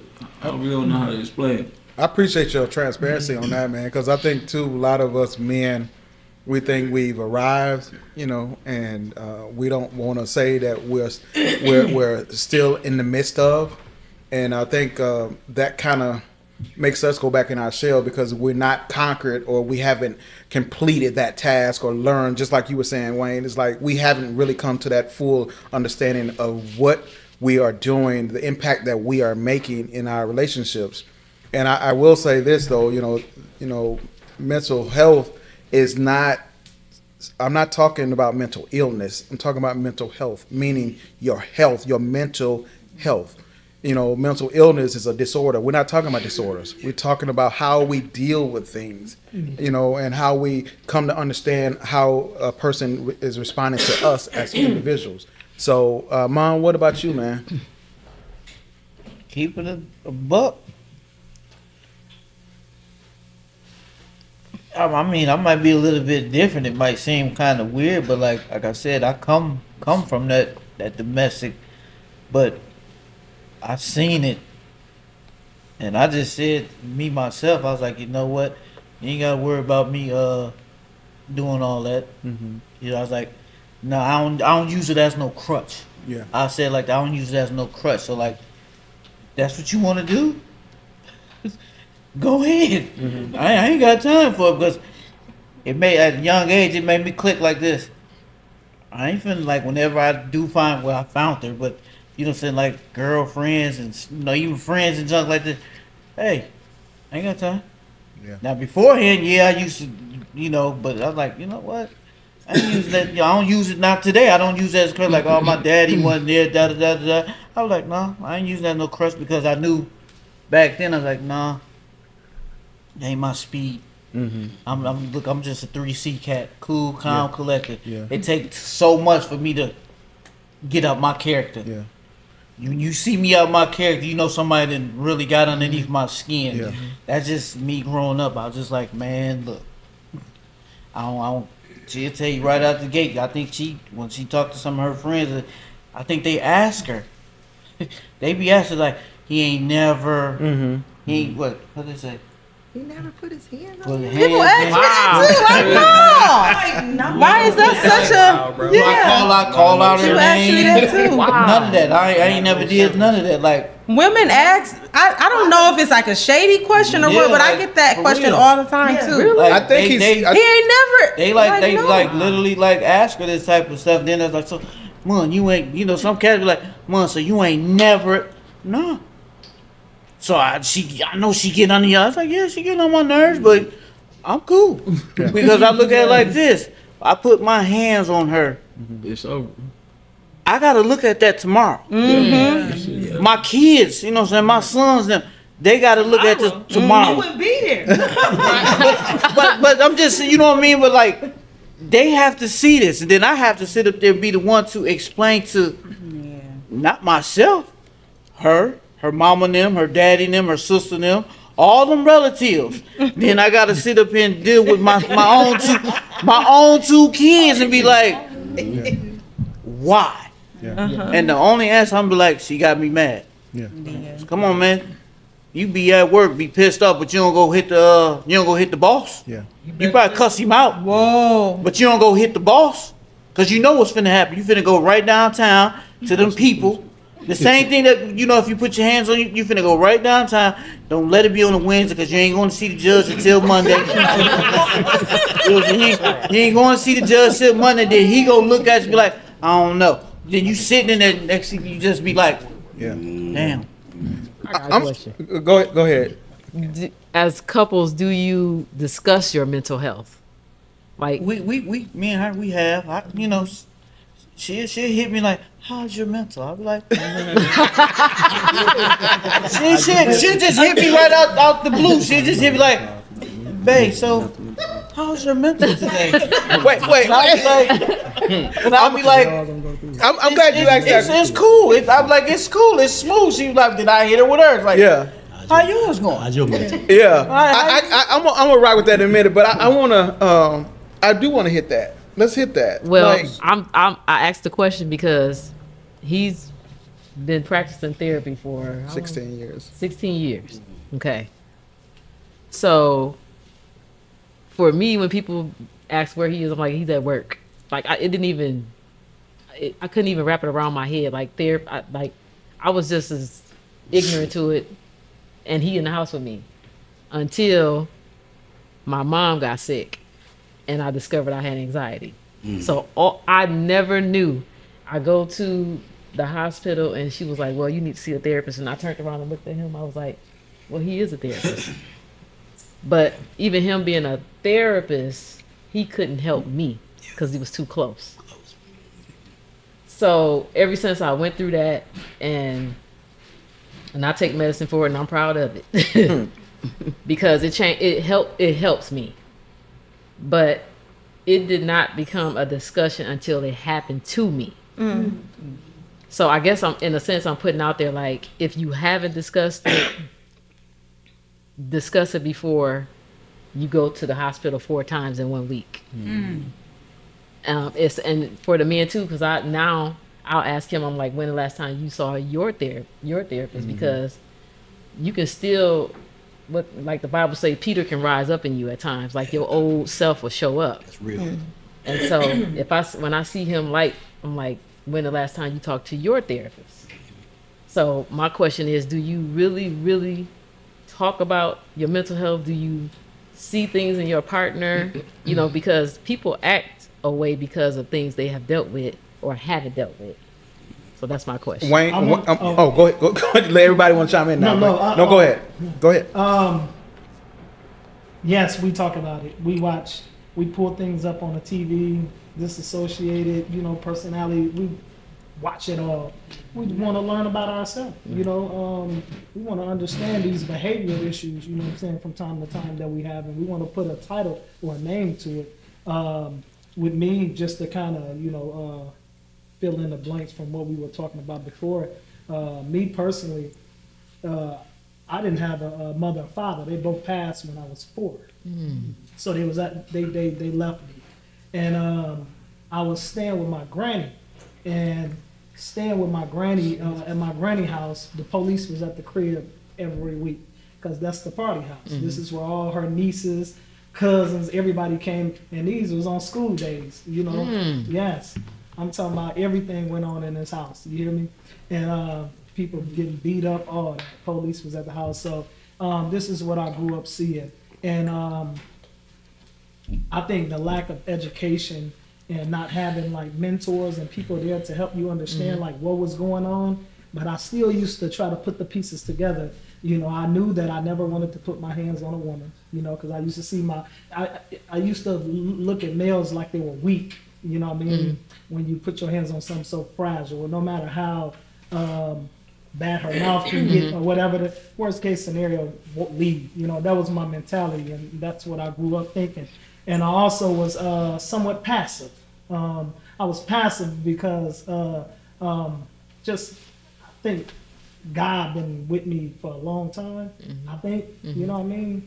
And I never had this personality. I was always a mediator, even with my friends. Like the Wacos is my family. So this is where I grew up. I grew up in the projects. You know what I mean? Yes. So that's where I grew up at. But I didn't turn out like a lot of people. People look at me and say, what happened? You know what I mean? It was because like the foster parents, you know what I'm saying, that I was in their homes, you know what I'm saying, right along growing up, and they showed me what structure looked like in the homes, you know, and how they dealt with the family and stuff, you know, just how the wife treated the husband, and, you know, I seen this, and it was like, so that's how I go, opposed to what I grew up seeing. And that really like changed the trajectory of how I view relationships. So, bringing it up to date, meeting my wife, we go into the honeymoon, you know, I like her. I was running from a past relationship to where I got hurt. I was wounded. And I ain't gonna lie, I was looking for, you know what I'm saying, a companion to help me soothe in what I was going through. And I didn't even understand relationships, being even at my age. I just knew I was hurting and I want a companion. And we got into it really not knowing what we were doing, to be honest with you. And, you know, when we got done with the honeymoon phase, everything started to arise. She started to see things in me, and I started to see things in her, you know. She wanted to run, I wanted to run. Honestly speaking, and it was times I had to, you hear me? You know what? We ain't getting nowhere with this. I apologize. Let's work this out. What do we need to do? I'm sorry for hurting your feelings, because I learned that I got to be an example of how I want her to be towards me. So if I got to go on my way, even if I felt like she was wrong, guess what?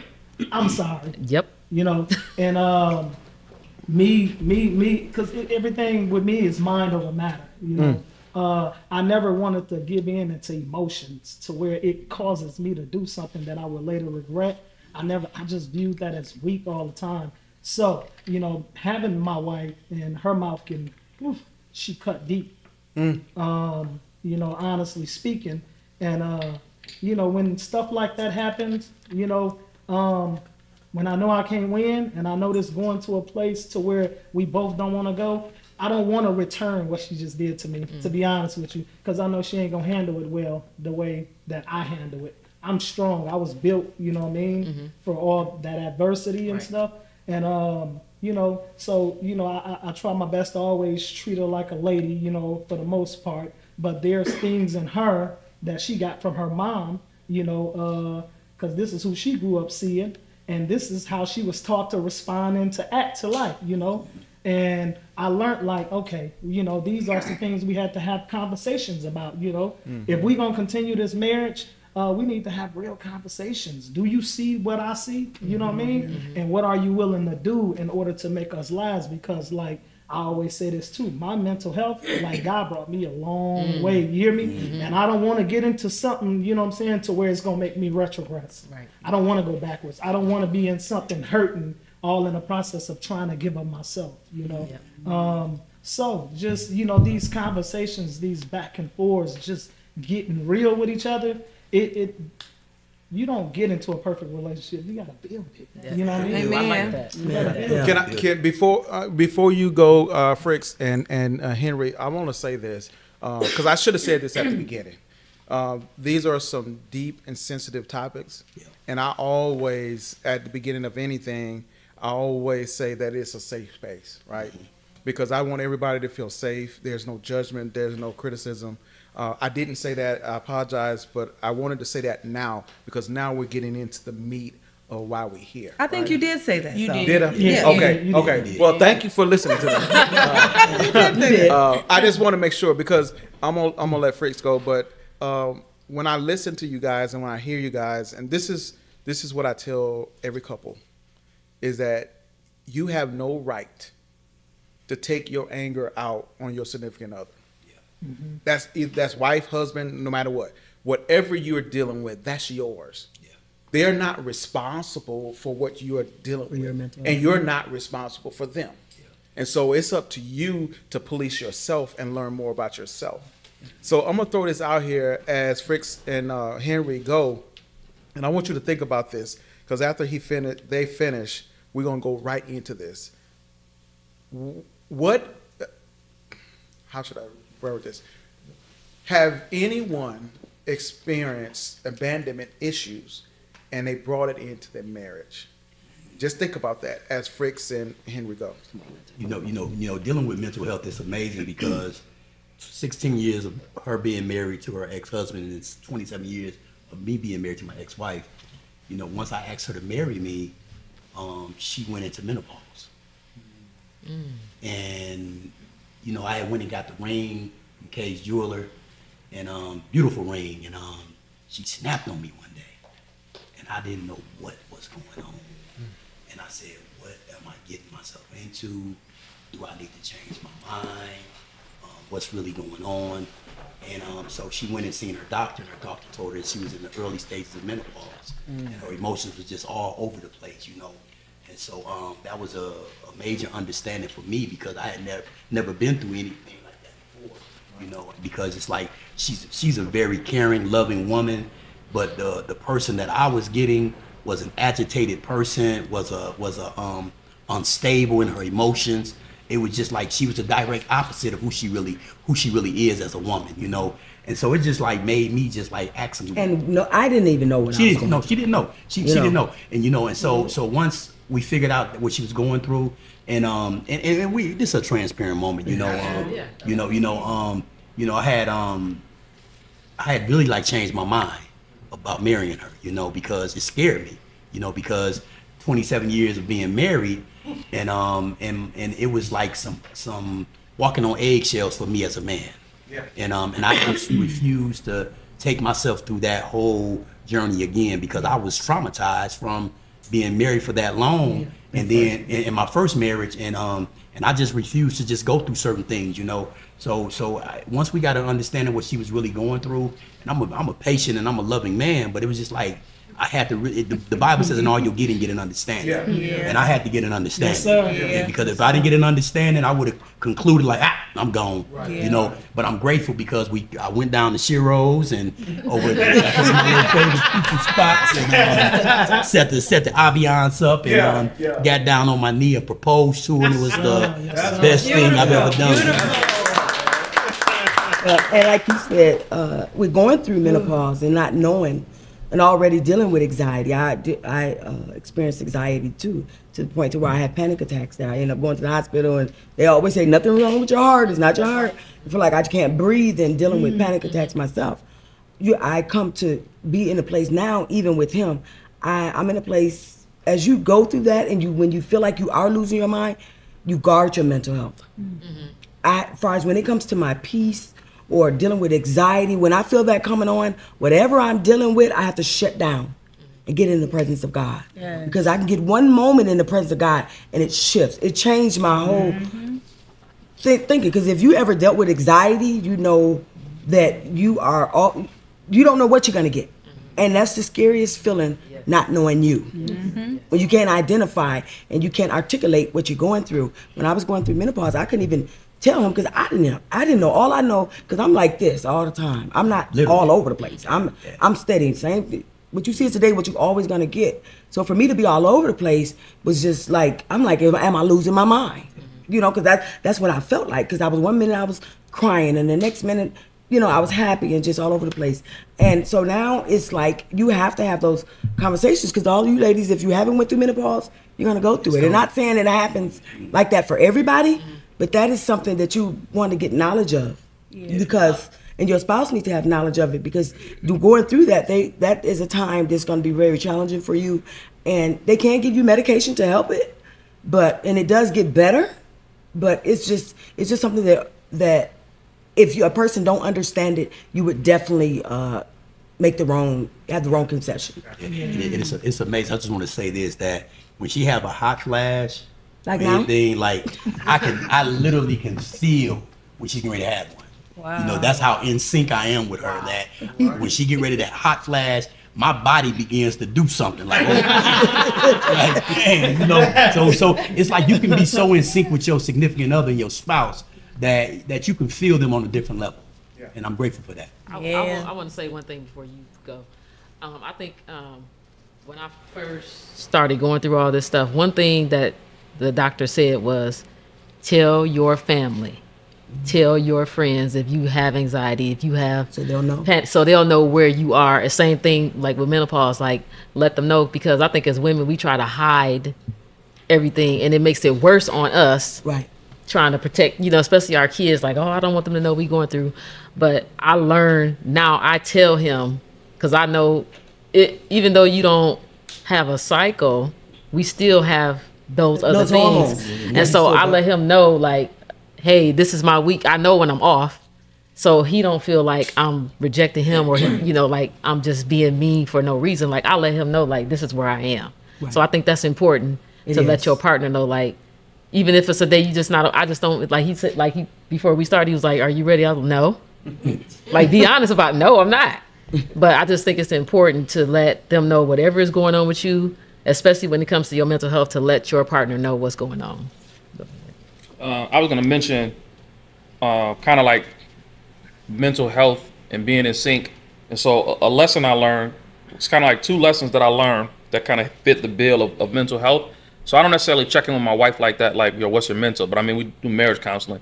But we had this experience that, hold on, let me sit up for this. Because the brother's going to feel me on this one, right? So we had this experience, right?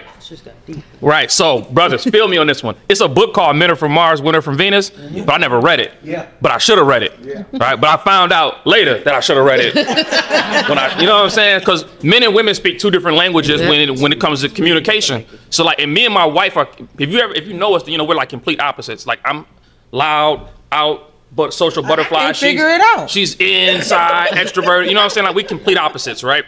So there's that. So there's already a language barrier, and then you got the male, female. So, so because my wife have a work from home job sometimes, so we do our entrepreneur stuff, whatever, but she working. So long story short, I come to pick her up from the airport one day because she traveled to LA. She was in LA for a few days. She gets to the car, and I want to say it's like summertime or something. She gets in the car, and she's like, yo, turn the air conditioner up? I think it was something like, turn the air conditioner on full blast. And I'm like, yo, just take your hoodie off. And she like snaps. And I'm trying to figure out why, if you're hot and you get in the car, you don't just take your hoodie off. Because instead of turning the air conditioner on full blast and freezing everybody, you could just take your hoodie off and everybody wins. It's a win-win for everybody.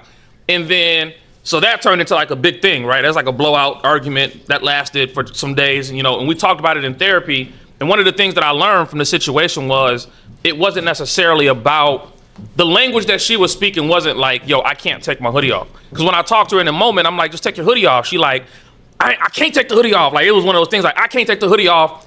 Just leave the air on. I don't want to explain nothing, and just, that's it. And I'm trying to figure out, what is she actually saying, right? And at the time, I was just like, yo, she crazy as hell. Like, what she mean? Like, it's simple. Just take the hoodie off and you'll cool down, you know what I'm saying? So I guess in the context, she was at the airport. I drove past her, so she had to walk up a little bit. Her flight was late. She already was on a long flight from the West Coast, so she was irritated. And so all these things played a role that I didn't see none of that. Because as a man, it's just straight logic. It's like, yo, take the hoodie off and you good. And so by the time we got to therapy and we started having a conversation, the therapist started bringing certain things out. And then when she asked her point of it, I never heard from her before, like, it wasn't about being hot. It was the fact that you passed me up, I was already irritated, had to walk to the car in the heat, it's 100 degrees outside, whatever, and I get to the car, I just needed a moment to breathe. It wasn't about the hoodie, it was just, I needed a moment to breathe. And it wasn't, you know, I didn't want to be upset with you, so I just wanted to breathe, but you just turned up. And so for me, I was like, dang, I learned this lesson. Like, sometimes in trying to be in sync, you know, as a man, or at least for me, I could say, I'm not necessarily all the way in tune with my wife because there's just certain language that women and men just don't speak the same language. And so I'm aware of that. So I try to be more cognizant of it now because I understand mentally that she may be going through something that I don't understand from her point of view. And if I jump the gun too soon, it could cause a problem where it doesn't have to be a problem. So then the other piece that happened was, because we did therapy, we learned all the, 4 horsemen and the stone wall and all that stuff. And so, but out of everything that we learned, one day she said something to me to the effect of, you can't judge, or why are you trying to judge my experience, right? And this was, for me, this is like recent. This is like the game changer of our relationship, because I realized that she might have said something to me and whatever from how she felt. And I was like, no, this is how, what it was logically. But I'm not, as a man, I can't judge her experience, right? Like, her experience, what she's experiencing at the moment is 100% hers, right? And I realized at that point, like, I need to do a better job as her husband of recognizing that whatever she's telling me, that she actually experienced this. Whether I think it's right or wrong, whether I agree, disagree, whatever the case may be, whatever she's experiencing, she's actually experiencing. Now, I might not have had the same experience. So for me, it looked crazy. I'm like, what the hell is she talking about? But from her, if she experienced it, then I at least need to approach it as her husband, like, okay, let me hear you out at least, right? I'm not saying that it's perfected, but it's cleared up our arguments from what they were to less, because now I'm at least being cognizant, like, okay, when she says this, does she really mean this? Or is she telling me from her experience? She's like, you know what I'm saying? And then so I'll look at it that way, and I'm like, okay, that's her experience. Now let me dwell into her experience. It's not personal, because sometimes, I know me personally, I take things personal. So she may tell me, I feel like, you know, whatever, you know, you did X, Y, and Z, and I'm like, hold on, you know, and I'm ready, I'm on ready to go. But it's just her experience that she's having. And so understanding that women talk a different language than men, and if women are more emotional and men are more logical, but it's to balance each other out. And part of that balance, though, is recognizing, for at least what I'm understanding, is part of that balance is recognizing that when she experiences this thing, it's real for her. And so for me to tell her what she's experiencing isn't real is detrimental to our relationship. It's going to cause friction. But if I can recognize this is her experience, if I can look at it and say, okay, this is what you're experiencing, and try to work with her there, then it allows us a little bit more leeway to kind of deal with how she feels about whatever the situation is. Even if I'm still going to feel some sort of way. Yeah. But at that time, it's not about me feeling some sort of way. It's about her experience. Yeah. And being mature enough to be like, all right, let me deal on her experience. Because I tell her all the time, like, so we just gonna focus only on you. Like this whole shit is only about you. It ain't got nothing to do with you. Wanna focus on you, but recognizing that, you know. But you see how you just made her smile. It comes off that way. It comes off that way for me though, because I'm still trying to learn how to deal with this. So for me, I'm in my mind, I'm like, you only gonna focus on, okay, good. Next time it's me. So, but learning that I think has helped our relationship, and we got that though through therapy, doing marriage counseling, and going through, you know, every week, you know, talking with a therapist for our, so for me in our mental health, that's kind of one of those things that's helped us progress in our marriage from my point of view. And moving forward, effective communication, and I chose this word because that's what it has to be. Communication is not enough. It has to be effective communication. And effective communication is like Serena's and Venus playing tennis. They hit that ball back and forth across that net, back and forth. And when it hits the net, that's a foul, right? When we're in relationships and when we're communicating with one another, when something is said and when something is not done, that's a foul. So you have to start over. And the tennis match must continue. It's always an ongoing thing. And the only way that happens is active listening. Being able to actively listen to your mate. Like, I want to hear what you have to say, and then I'm going to internalize it, and then I'm going to respond. It's not I'm trying to talk over you, I'm not trying to not hear you, or I'm listening to respond rather than listening for clarification. That's difficult. And see, there is a difference. There is a difference. Because a lot of times, because of who we are and where we come from, our background is like, I'm gonna get the best, I'm gonna get the first word, I'm gonna get the last word. Yeah. Right? And we defend ourselves. And we get defensive. Absolutely. Exactly. When we was talking about anger earlier and the violence, domestic and all this kind of stuff, anger and communication kind of are similar because we're always trying to control it. Any time that we're getting upset with someone, it's because we want to control the narrative. We want to make sure the outcome is what we want. It's That's never why you gotta take what Henry said, listen and try to really speak to that. And that's what we must do when it comes to relationship, have effective communication and active listening. And if we can't do that, then you're going to always get that static. You're going to always misinterpret. Relationships about perspective. You got one, I got one. I respect yours, you respect mine. I don't judge you for yours, you don't judge me for mine. So we got to find a common ground in that too. Can I add to the mental health? Yes. It's kind of a question. I didn't put it in the thing because I didn't really know how to write it down. Okay. But I don't want to say something that my husband struggled with because I don't like the notion that I'm his judger, if that makes sense. Like, I'm not here to kind of judge what he is right or wrong at. But I would like to see him work on what you're describing. So we've had this conversation recently about what does it mean for him to share how he feels? So going through marriage counseling, we talked about those I statements. Yeah. And that's something that I use, I think, very well. Personally. I feel. Right? I think I use them very well. Yeah. But a lot of friction for me with my husband isn't that he shares how he feels. It's when, like he said, when I share what I'm feeling, it's not received. And it becomes, for lack of a better word, it becomes about him. Yeah. And I guess it's selfish of me, but at the same time, I want. See, she knows. She recognizes. What? Say it again.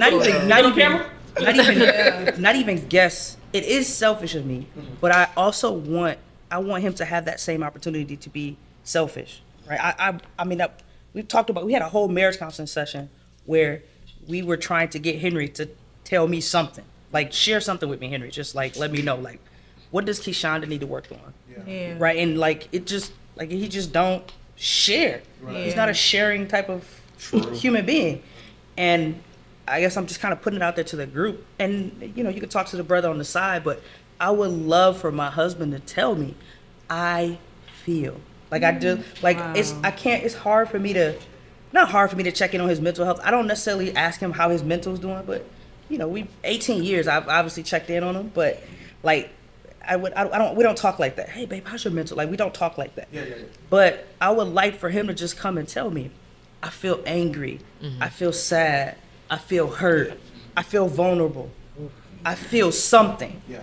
Like let me know that I'm not the only one that's like head over heels in love in this relationship. Like let me know that I'm not the only one that's like completely vulnerable to this other human being. Right? Like, because I don't want you to leave me. So let me know something here that you feel the same way. I feel hurt when you did this, or I feel sad. So my friction with him comes in if I tell Henry what I'm feeling, what I'm experiencing. I didn't really like how you was talking to me like that. Like I don't like that. Then he doesn't tell me how he feel. He'll disagree with, well, I didn't talk to you like that. And he says that if I say, Henry, I didn't like how you was talking to me, if he says I didn't talk to you that way, that's him sharing his feelings. Right. I don't agree with that. Right. Okay. I don't think that that's sharing his feelings to me. So when I say selfish, I want to be able to say, Henry, I didn't like how you was talking to me. I feel hurt. That hurt my feelings. Yeah. And I want him to be able to be like, I'm sorry that I said whatever, or ask me what was it that I did or said. I don't know. And I think maybe it was I don't know, when you talk with your hands a lot, so sometimes that can seem aggressive to me. Like I know how it is as black men, y'all could be a lot, right? But I was just gonna say that, right? Like black men have that, but sometimes, like I'm not trying to tear you down as a black man, but sometimes it comes off as a lot, and it's hurtful, it's aggressive, it's mean, it's bullying. You know what I'm saying? And that's where I get stuck. Like sometimes, not even sometimes. Like I live my life in my feelings when I'm with my husband. Like I'm in my feelings all the time, and you could say something that could touch my feelings that I don't like. I want to be able to share that with you, and it's received by you, and just hug me, kiss me, tell me you love me, tell me you will strive not to do it again, and we can move on. But the friction comes when I say, you hurt feelings my get hurt every day, B. Stop it. They do. That's the thing. That's the attitude. They get hurt every day, and I'm truly okay with him hurting my feelings. I'm okay with the hurt, but what I don't like is when I share, when I've gotten to the place where I can verbalize that you hurt me, and then you disagree with what I'm experiencing. Like you tell me that, no, I didn't say it that way, or you know what I'm saying? Like that's what I don't like. And I want to be selfish in that I want to be able to share, and I want it to be received because I want you to share how you feel. So I want to receive that. Like, be vulnerable with me. Like, let me be feminine. Let me cuddle you, right? Let me console you. Let me, you know what I'm saying? Like, let me comfort you. I want to know where I was wrong at, so that I don't do that again. So this is what I'm you feel doing. me? I'm a challenge. So as a man, I really want to know, like, what does it take for men to be like, I feel? I'm gonna challenge all of us men to just think about this for a minute is because here's the breakdown when you can't express or you won't express. It's safety and vulnerability. Yeah, absolutely. I have to feel safe that when I talk to you as a man, that I'm going to get that level of respect. I'm not going to talk to you out of pocket, but I'm going to tell you, I'm going to express to you my feelings, but I don't need you to say, oh, yeah, that's weak. You know what I mean? You see what I'm saying? I know. I'm not saying you're gonna say that, but I'm saying there are couples out there that the female will tell that man that he's weak, and so guess what? He needs safety. He needs somebody like you where I know I can tell you that. But then there's a level of vulnerability too. Is if I don't feel safe, I'm not going to be vulnerable with you.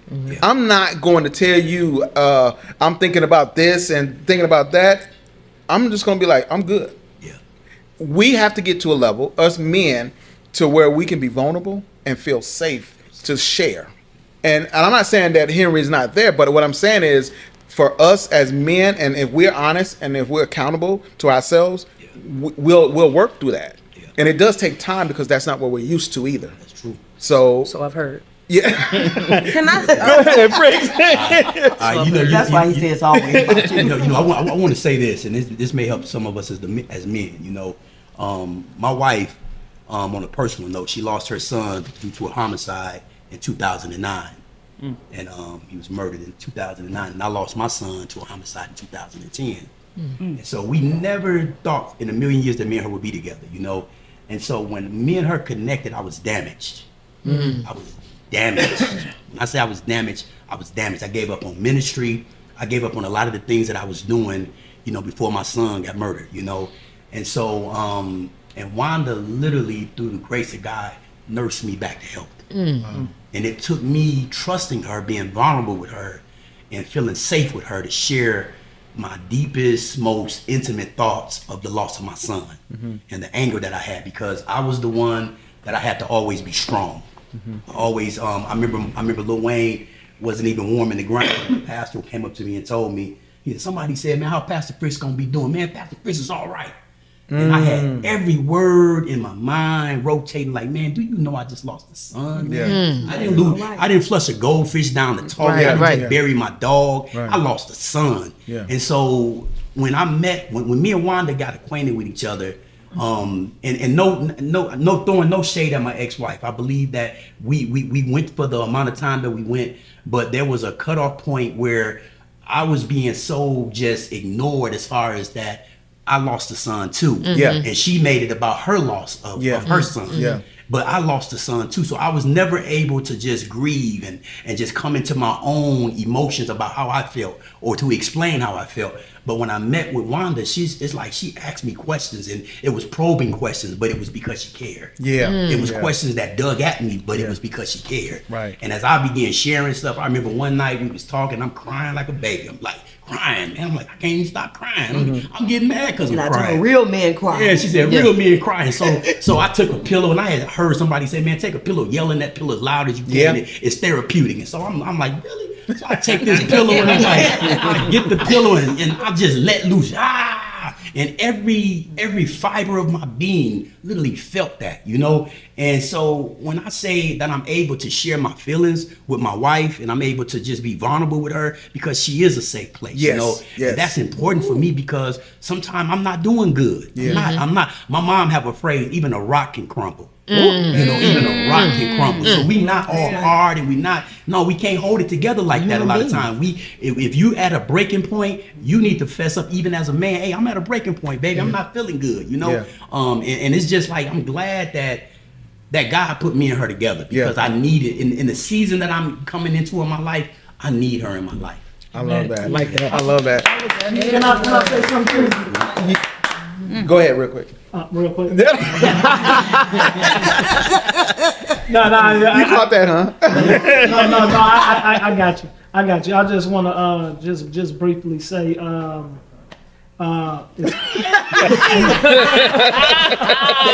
He always do me like that. That's another thing.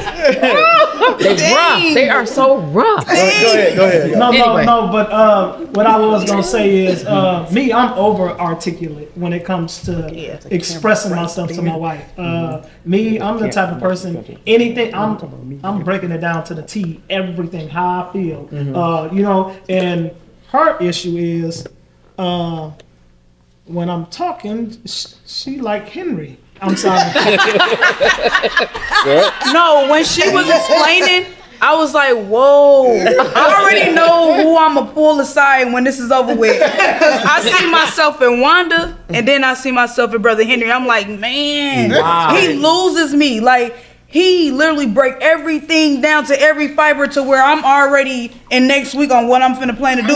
Because it's like, just say it so I can address it. I have said to her, and be done with it. Why don't you get straight to the point?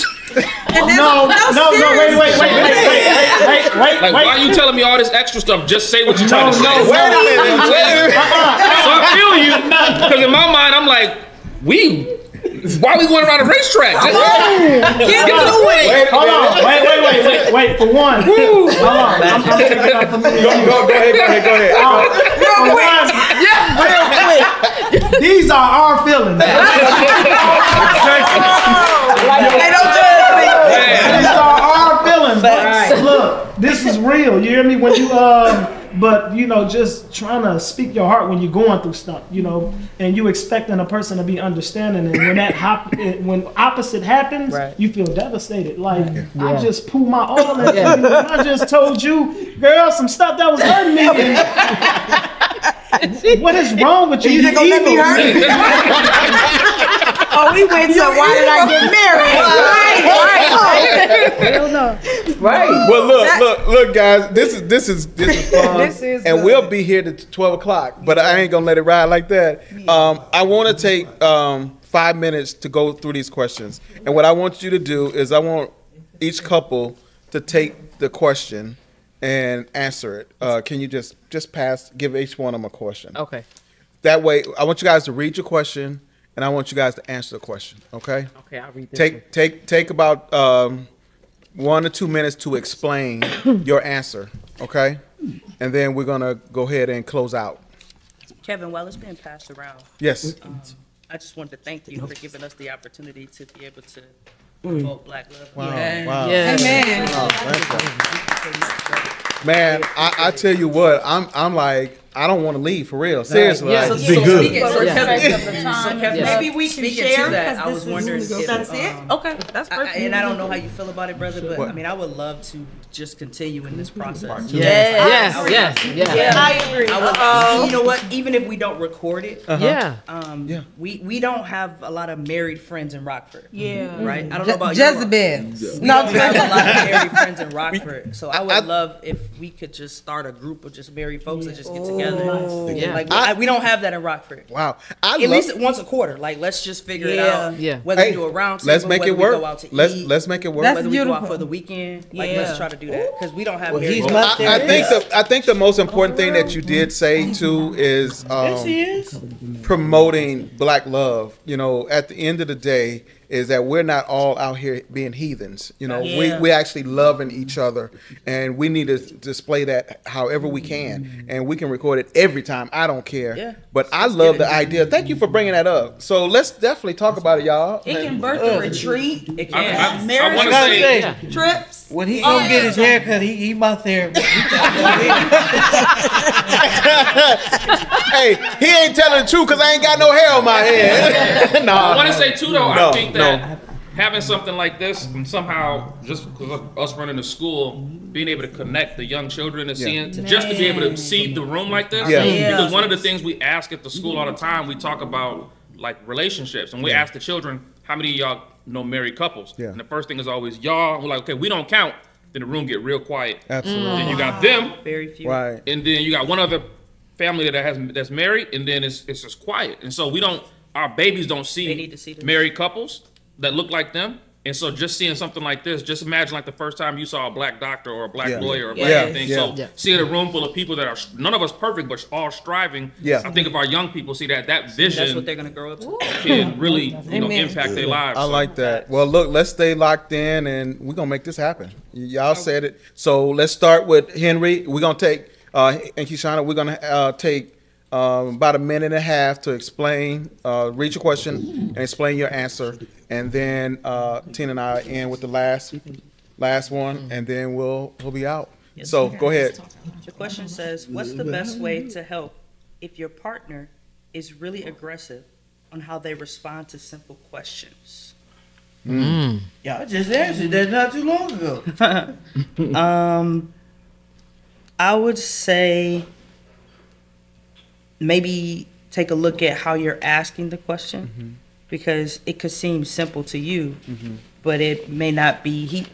I may be thinking I'm asking a simple question, but he's not experiencing me asking a simple question. So, for example, he has this term where he says, "You boying me," like I'm trying to talk down to him. Yeah. And I'm like, it's not even my character, right? To talk down to my man, like that's not my character. Yeah. So when he says that, it's totally blowing me, but that's his experience. So something that I'm saying, whatever I'm asking, he's experiencing it in a way that's causing him to be aggressive. So I would say maybe take a look at how you're asking this quote unquote simple question.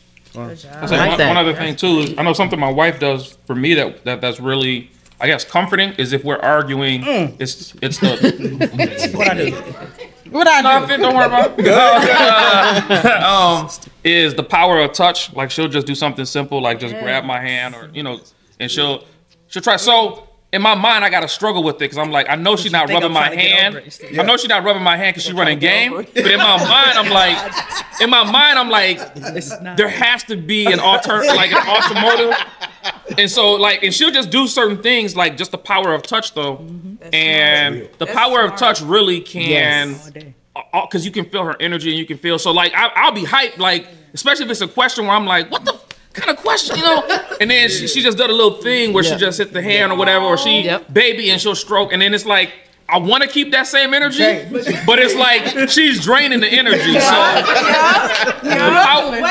the power of touch is really powerful, and it don't have to be like overtly sexual or nothing like that. It's just like touching the hand, or just touch, or baby, can you calm down? Can you just any of those small things? I think sometimes for me it's like I'm ready to take it there.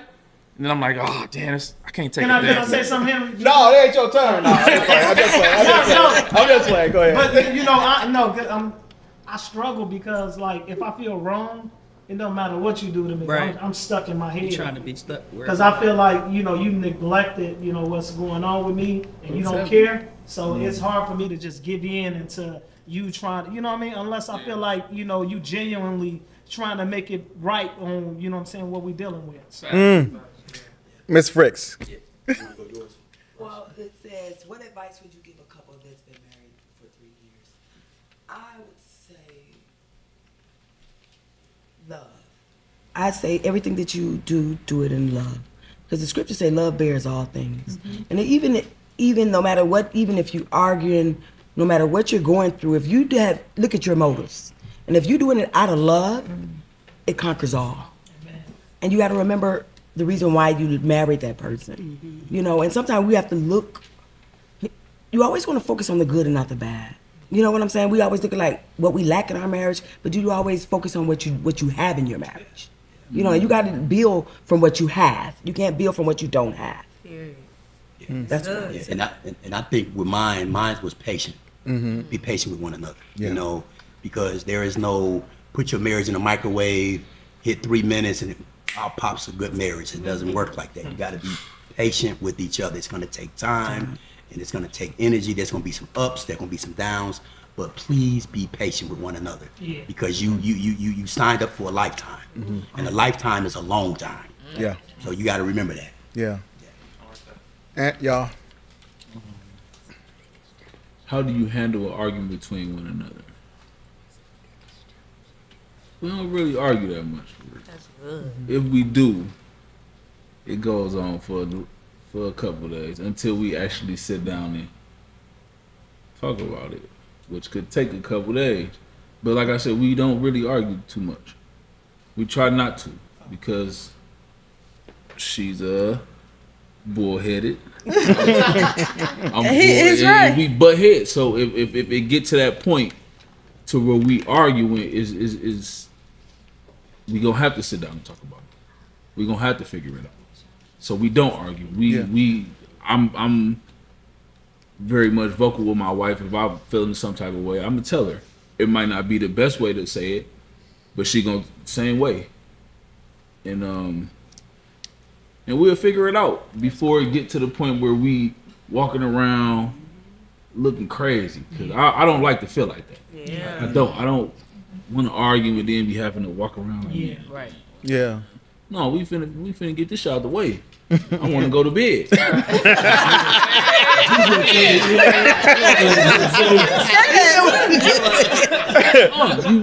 we're not finna do that. I'm not finna do that. I don't care what you did. We're not doing that. I'm turning light on, babe. What's going on? Yeah. So, like I said, we don't really argue too much. We've been together almost 10 years. We've been married before. I'm not saying that we got the best marriage, but we went through a lot. We've been through a lot of It's shit. the best for us. It's good for it, work for us. We went through that stage of arguing and up all night and all, right. It's unnecessary. It's unnecessary. A lot of shit be unnecessary. And we'll handle it like that. I'm gonna say,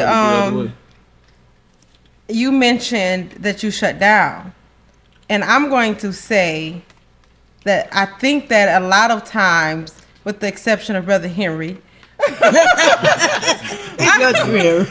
know him, so I'm just teasing him. Yeah.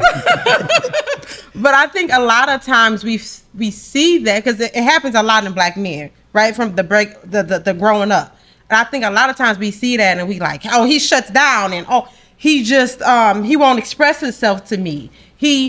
And I'm going to say he initially he shuts down, but I allow him to. Mm-hmm. And I think that again, I was raised by a man, and my dad was a very logical person. And I went to my dad one day and I said that. I said, you know, Dad, when we argue, you know, I'm like, I wasn't raised by my mom, but knowing her now, I'm like, woo, it really, sometimes it's in ya. Mm-hmm. And I'm like, I want to handle this now. Let's talk tonight. And that's how I went into this. Let's talk tonight because I want to talk tonight. And I went to my dad and I said, he just stops talking. He said, that might be your cue to stop too. You know, maybe you need to allow him to shut down. Mm-hmm. And so now, especially if it's something that I'm very passionate about, if it's something that I can see going the wrong way, if it's something that I know that could turn into a big thing, when he shuts down, I then do the opposite of what my mind tells me to, and I shut up. Because I have to allow him. One thing about my husband is if he's a fighter, like he said, and if it comes to an argument, he's going to argue. He's going to argue with me, and we're not going to get anywhere. But if I allow him if I tell him how I feel, and he don't want to, and he does this, I don't want to talk tonight. I don't want to talk tonight. I don't want to talk tonight. And if I force it, we're not getting anywhere. But if I allow maybe 2 days later, he's going to come back to me, not only expressing how he feels, but also apologizing for not what he did, but how he made me feel. And so I think that's the biggest thing that we overcame is being okay with who we are and allowing each other. And it's times where he has to I got to talk about this tonight. Mm-hmm. It's times where he realizes, okay, turn the light on. Because you ain't going to stop talking. That's what we came up with, like, you need some shut the fuck up in here. Sometimes I need a little bit of shut the fuck up. You might need some too. We can't. No, he honestly. Write that down. He honestly. Listen. He honestly said that to me. I honestly said to him one day. I said, I'm always expressing to you how I feel. I'm always telling you that doesn't make me feel good. I'm always. He said, exactly. Maybe you need. Do you think that he's a very logical person. I want to know if everything that you told me that I wasn't doing right, all of those things that you told me, because I'm telling you right now, I ain't fixing all of it. So all of those things that you told me, do you feel like you needed to tell me? Because I only can carry so much. I only can carry so much. So some things you're going to have to talk to God about. And I realize this ain't that big of a deal. This is not worth that fight. Tomorrow, though, when I'm done dealing with your son, because the teacher done told me 3 days in a row he talked. Your daughter ain't did her homework. She said, your daughter. Yeah, they my kids. Your daughter ain't did her homework. I'm sick of edge control on the doorknob, and I need you to get up and handle this tonight. Then he's like, okay, you ain't said nothing for me 3 days. I got a little energy tonight, you know? And so sometimes I realize, as you guys can see, I'm a talker. I had to learn to shut up sometimes. Allow him to sit in who he is. Thank you. I'm gonna get Anthony a color wheel so he can use some real colorful words. He swears. So he can articulate. I told you. Bernie Mac. I get it. No, I appreciate it. Mon, y'all go. What's the biggest challenge in marriage? Ooh, I like that. Ooh. Where do we start? The biggest. Me myself is the biggest challenge is quitting. Yeah. That's the biggest challenge is quitting, because a lot of new couples or people that want to jump in, you want to dive in the pool. I hope you got your bags. I hope you got your swimwear ready, because this is 365, 24 hours, in and out, up, down, whatever you want to call it. But you don't quit. You know, and these are the talks I have with some dudes that come to the shop, and they're like, "How y'all stay together?" So like, it's the same. I was like, it's not the same. You might look at it as the same, right? But like we had said before, every day is different. Every day is different, and a lot of them don't catch it. You know, a lot of folks don't catch it when I say like, it's not the same. Yeah, they be like, you look at her every day, right? Every day I look at her, and guess what? She gets beauty every day. Like I don't care what anybody say. I got the finest thing walking. I heard that. You made her smile. Look, she ain't even got to answer the question. I'm gonna be like this. I got the finest thing walking. I tell her every day. She whispering in your ear like, you know what's coming tonight, boy. you know what I say to her every time I call her. When I call her, I'll be like this. My queen. Yeah. I'm like, hey, my queen. And then she'll send me a picture. I'm like, your fine ass. He needs the color wheel too. He got the color wheel. Excuse me for cursing, my fault. I'm just saying, like, that is like the biggest challenge in marriage. People always quitting thinking like, it's this hard. They didn't say this was gonna be easy. When you take them vows, what they say, the richer or poor, better or worse. Sir, you better be ready for the long haul. You know what? I can agree with that. Because at first when you were saying that, I was saying quit, and I had to process it. Because in quitting, you have, it's almost like when you didn't finish the race. No, you didn't. You didn't finish the race. You know, that's just like when people like, man, look how you stay. Look, you do the same thing you did when you was trying to, excuse my French. You do the same thing you was doing when you tried to get them draws. Take her on that, take her here. You do them same things. If you walk, if y'all used to walk, whatever, do the same thing. Come a day you can't get the draws. Look, even when you can't, hold on. When you can't, Mom. It's you. Hold on. Wait, hold up. Let me let your wife talk. Hold up. Look, I will go. I hear you. Did you want to answer that? Did you want he said about completely cut I'm telling you, you got this man. Look, do it all. You got to do it all. I appreciate it. That's what I'm talking about. Calvin, what y'all got, man? I have the same question because that was the last so one. I can wrap around with y'all. Yeah. Oh, that was it. Okay. Yeah. What you got? What's the question? Oh, I just wanted to say something about you said the touch. I just had this conversation with my friend about touch. Even if it's not like sexual, I think every couple should touch every single day. Absolutely. Every day, like hand something, because I touch like I feet said every day. when he was in his writing his dissertation, it was times because I'm trying to push him to go ahead and write or whatever, but we was missing each other. And then one day he was like, what do you need? What do you need from me? I said, I need you to hug me outside of the bedroom. Like, I need that now. I haven't always been an affectionate person, but as we say, time changes. Yes. Right? Yeah. And so I just wanted to, I made a note of it so I could reference what you said, like touch is important. Like even if you just touching their hand or giving them a hug or something, even if it's not sexual, because then you ain't gonna be able to be sexual all the time. Let's be real, you can't. Medical stuff or whatever, but just touching each other every day in some type of way. But this question is, it says value or appreciation. Is there a difference? You want to answer? I don't. Okay, so there's absolutely a difference. Value is an emotional connection. Appreciation is the actual action. Think about what I'm saying. Value is the emotional connection.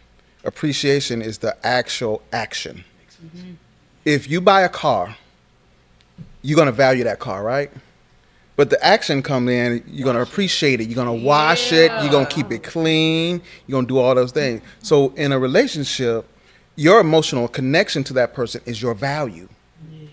But my appreciation is what I do for her on a daily basis. When I tell her I love her, when I just touch her, when I get on the phone and call my queen. You know, I'm appreciating what I value. You get them draws.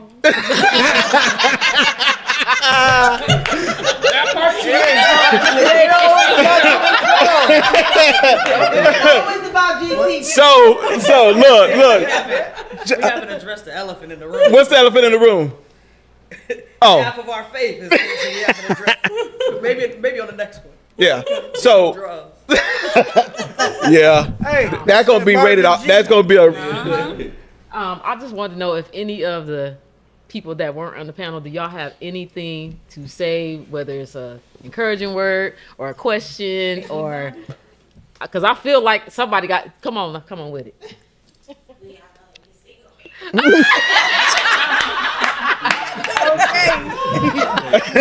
Do we know any single men? Let me answer that question. Let me say this. Let me say this to the single women, and I have this conversation with my friend. As a single woman, if you desire to get married, you should start carrying yourself like a wife now. Yes. Don't wait until you get in the kitchen and start learning how to cook. Start doing it now. Preparing yourself to be the wife. That means like when you single, you kind of don't got to cook every day or whatever, but you got to start doing some of those things to get prepared for that. Can I answer that with you? Find you a square. No. Go. What's you want to say? Look. Let me say this. When I say a square, he'll find you. Yeah, he gonna find you, but you preparing. I'm not. Yeah. You know, it's just like you find you a square, buddy. A man who finds a wife findeth a good thing. Yeah. She ain't gonna go. She'll find it. Wait. If she put that heavy duty on. What he's saying though is, hold on. She What he's saying though is, she's not carrying herself like a wife. Hold up. Anybody else got any more questions? They want to say anything? Yeah. Go ahead. There's a point though to that, because if you women so there's this narrative that women want like these high value men. You know, the whole Kevin Samuels piece is like high value men, high value women. Are you a high value? And the thing is, your value really comes in, and the reality is, if you want what's actually a high value man, you have to be willing to go through it's a process. Like the odds that you're actually going to find somebody that's a millionaire, 6 feet tall, all these, it's just not real. But if you as a woman build your man up to whatever he desires to be, and you stick by his side, because most people that I know in my circle, there's at least 50 multimillionaires in my circle we can call on the phone. All of them are married for the most part, and their wives were with them through the poor part in the building process. So it's like that idea of having a square, like you have to understand that, you know, men have potential. But the thing about women as being multipliers is you have the ability to inspire your man in such a way that he'll go get it for you. Like if my wife say, baby, I need you to go do X, Y, and Z tonight, you can't go to bed till 5 in the morning, I'm up till 6. You know what I'm saying? Because that for her, I'm gonna do anything. Right? But that's because she didn't say I need you like this when she found me. It was the growing process together. So respect, what they say, trust the process. You gotta trust the process in that if you as the wife understand that as you help to build your man up, as long as there's a healthy relationship, like Doctor's telling us, if you building him up, then he's gonna do everything in his power to give you everything that you want and more. You know what I'm saying? But you have to, that square piece is real. Like find a man. I'm gonna piggyback off of that next well, time. Because we gonna get some more of this in, y'all. We gonna get some more of this in, because we already said it. We're gonna meet again. We're gonna do this again. But y'all save y'all. Oh yeah. What do y'all? Anybody else back there got anything? I agree. Well, I don't have a question. This is a statement. I really appreciate being here and witnessing, of course, Black love. I am single, but I am valuing who I am, and I was taught that, right? Not in my earlier age, but more in later in my adult life. So I actually asked that question about that, right? Because to Tina's point, I'm already positioning myself for marriage, right? I don't want to bring a whole lot of baggage, and I think that God reserved me for a time such as this. Versus, in my earlier years. But this really blessed me so much. I thought it was funny and hilarious. And it was really, I mean, it's just a blessing. So when I go home tonight, I have something really meaningful to take with me, and I have faces to look back on and be like, wow, you know, I remember this couple. Yeah, okay. So when I do have those moments, I know who to go to. I know who to reach out to now. Yeah. I know who to connect with. So thank you all for inviting me, and it was such a blessing to witness this. Thanks. Good. We got one more question back there. Well, statement. How do you guys develop, like, how do you continue to develop your discernment in your relationship with your partner? I need one person to take that on. Go ahead. I would say pay attention. Watch them, listen, because especially to the nonverbal cues. Because they mean more than, a lot of times as men, my husband is not a talker either. But I can tell when he's off. And it's just from time being consistent with watching them and paying and listening and watching them. Can I say something since she decided to answer that? Go ahead. You know, I oftentimes say, and I went to a class and they said that men are headliners and women are detailed. And I took that and ran with it, and it helped me in every area of my life when it comes to my wife. You know, understanding that she's detail oriented and I'm headline. You know, so when she's having her moments, I want to get to the details because she's going to explain. And like you said, I don't talk like that, you know. So when she's going through her moments, hey baby, what's the details? What's going on with you? And I know I'm going into deep waters. I'll say it like that. And so when you ask, huh? I prepare myself for whatever that is, whatever that sounds like, whatever that looks like. So you know, just giving y'all some wisdom. Gotcha. Oh, back here, I feel like y'all got something to say. If you don't, you do now, because I can feel it. Come on. I truly enjoyed it. I really had time together. Looking Good. forward to doing it again. Good. Thank you. Did you go ahead? No. Okay, go ahead. We're gonna go ahead and end the show, but Tina, did you got any last words? I agree with sister here that this was great for everybody to come together to see that everybody's marriage is different. The common denominator, we all know what the common denominator is. You have to have somebody in your business. You have to have God, and you got to have somebody in your business that you trust. And with that being said, you got to ask that person must ask you, or you ask them, do you trust me? Mm. And once you do that, you can not quit. As he said, you'll keep going. That's good. That's good. Yeah. Well, you know, I always, at the end of my segments, always say we have the ability to change our circumstances only if we focus on what we can focus on.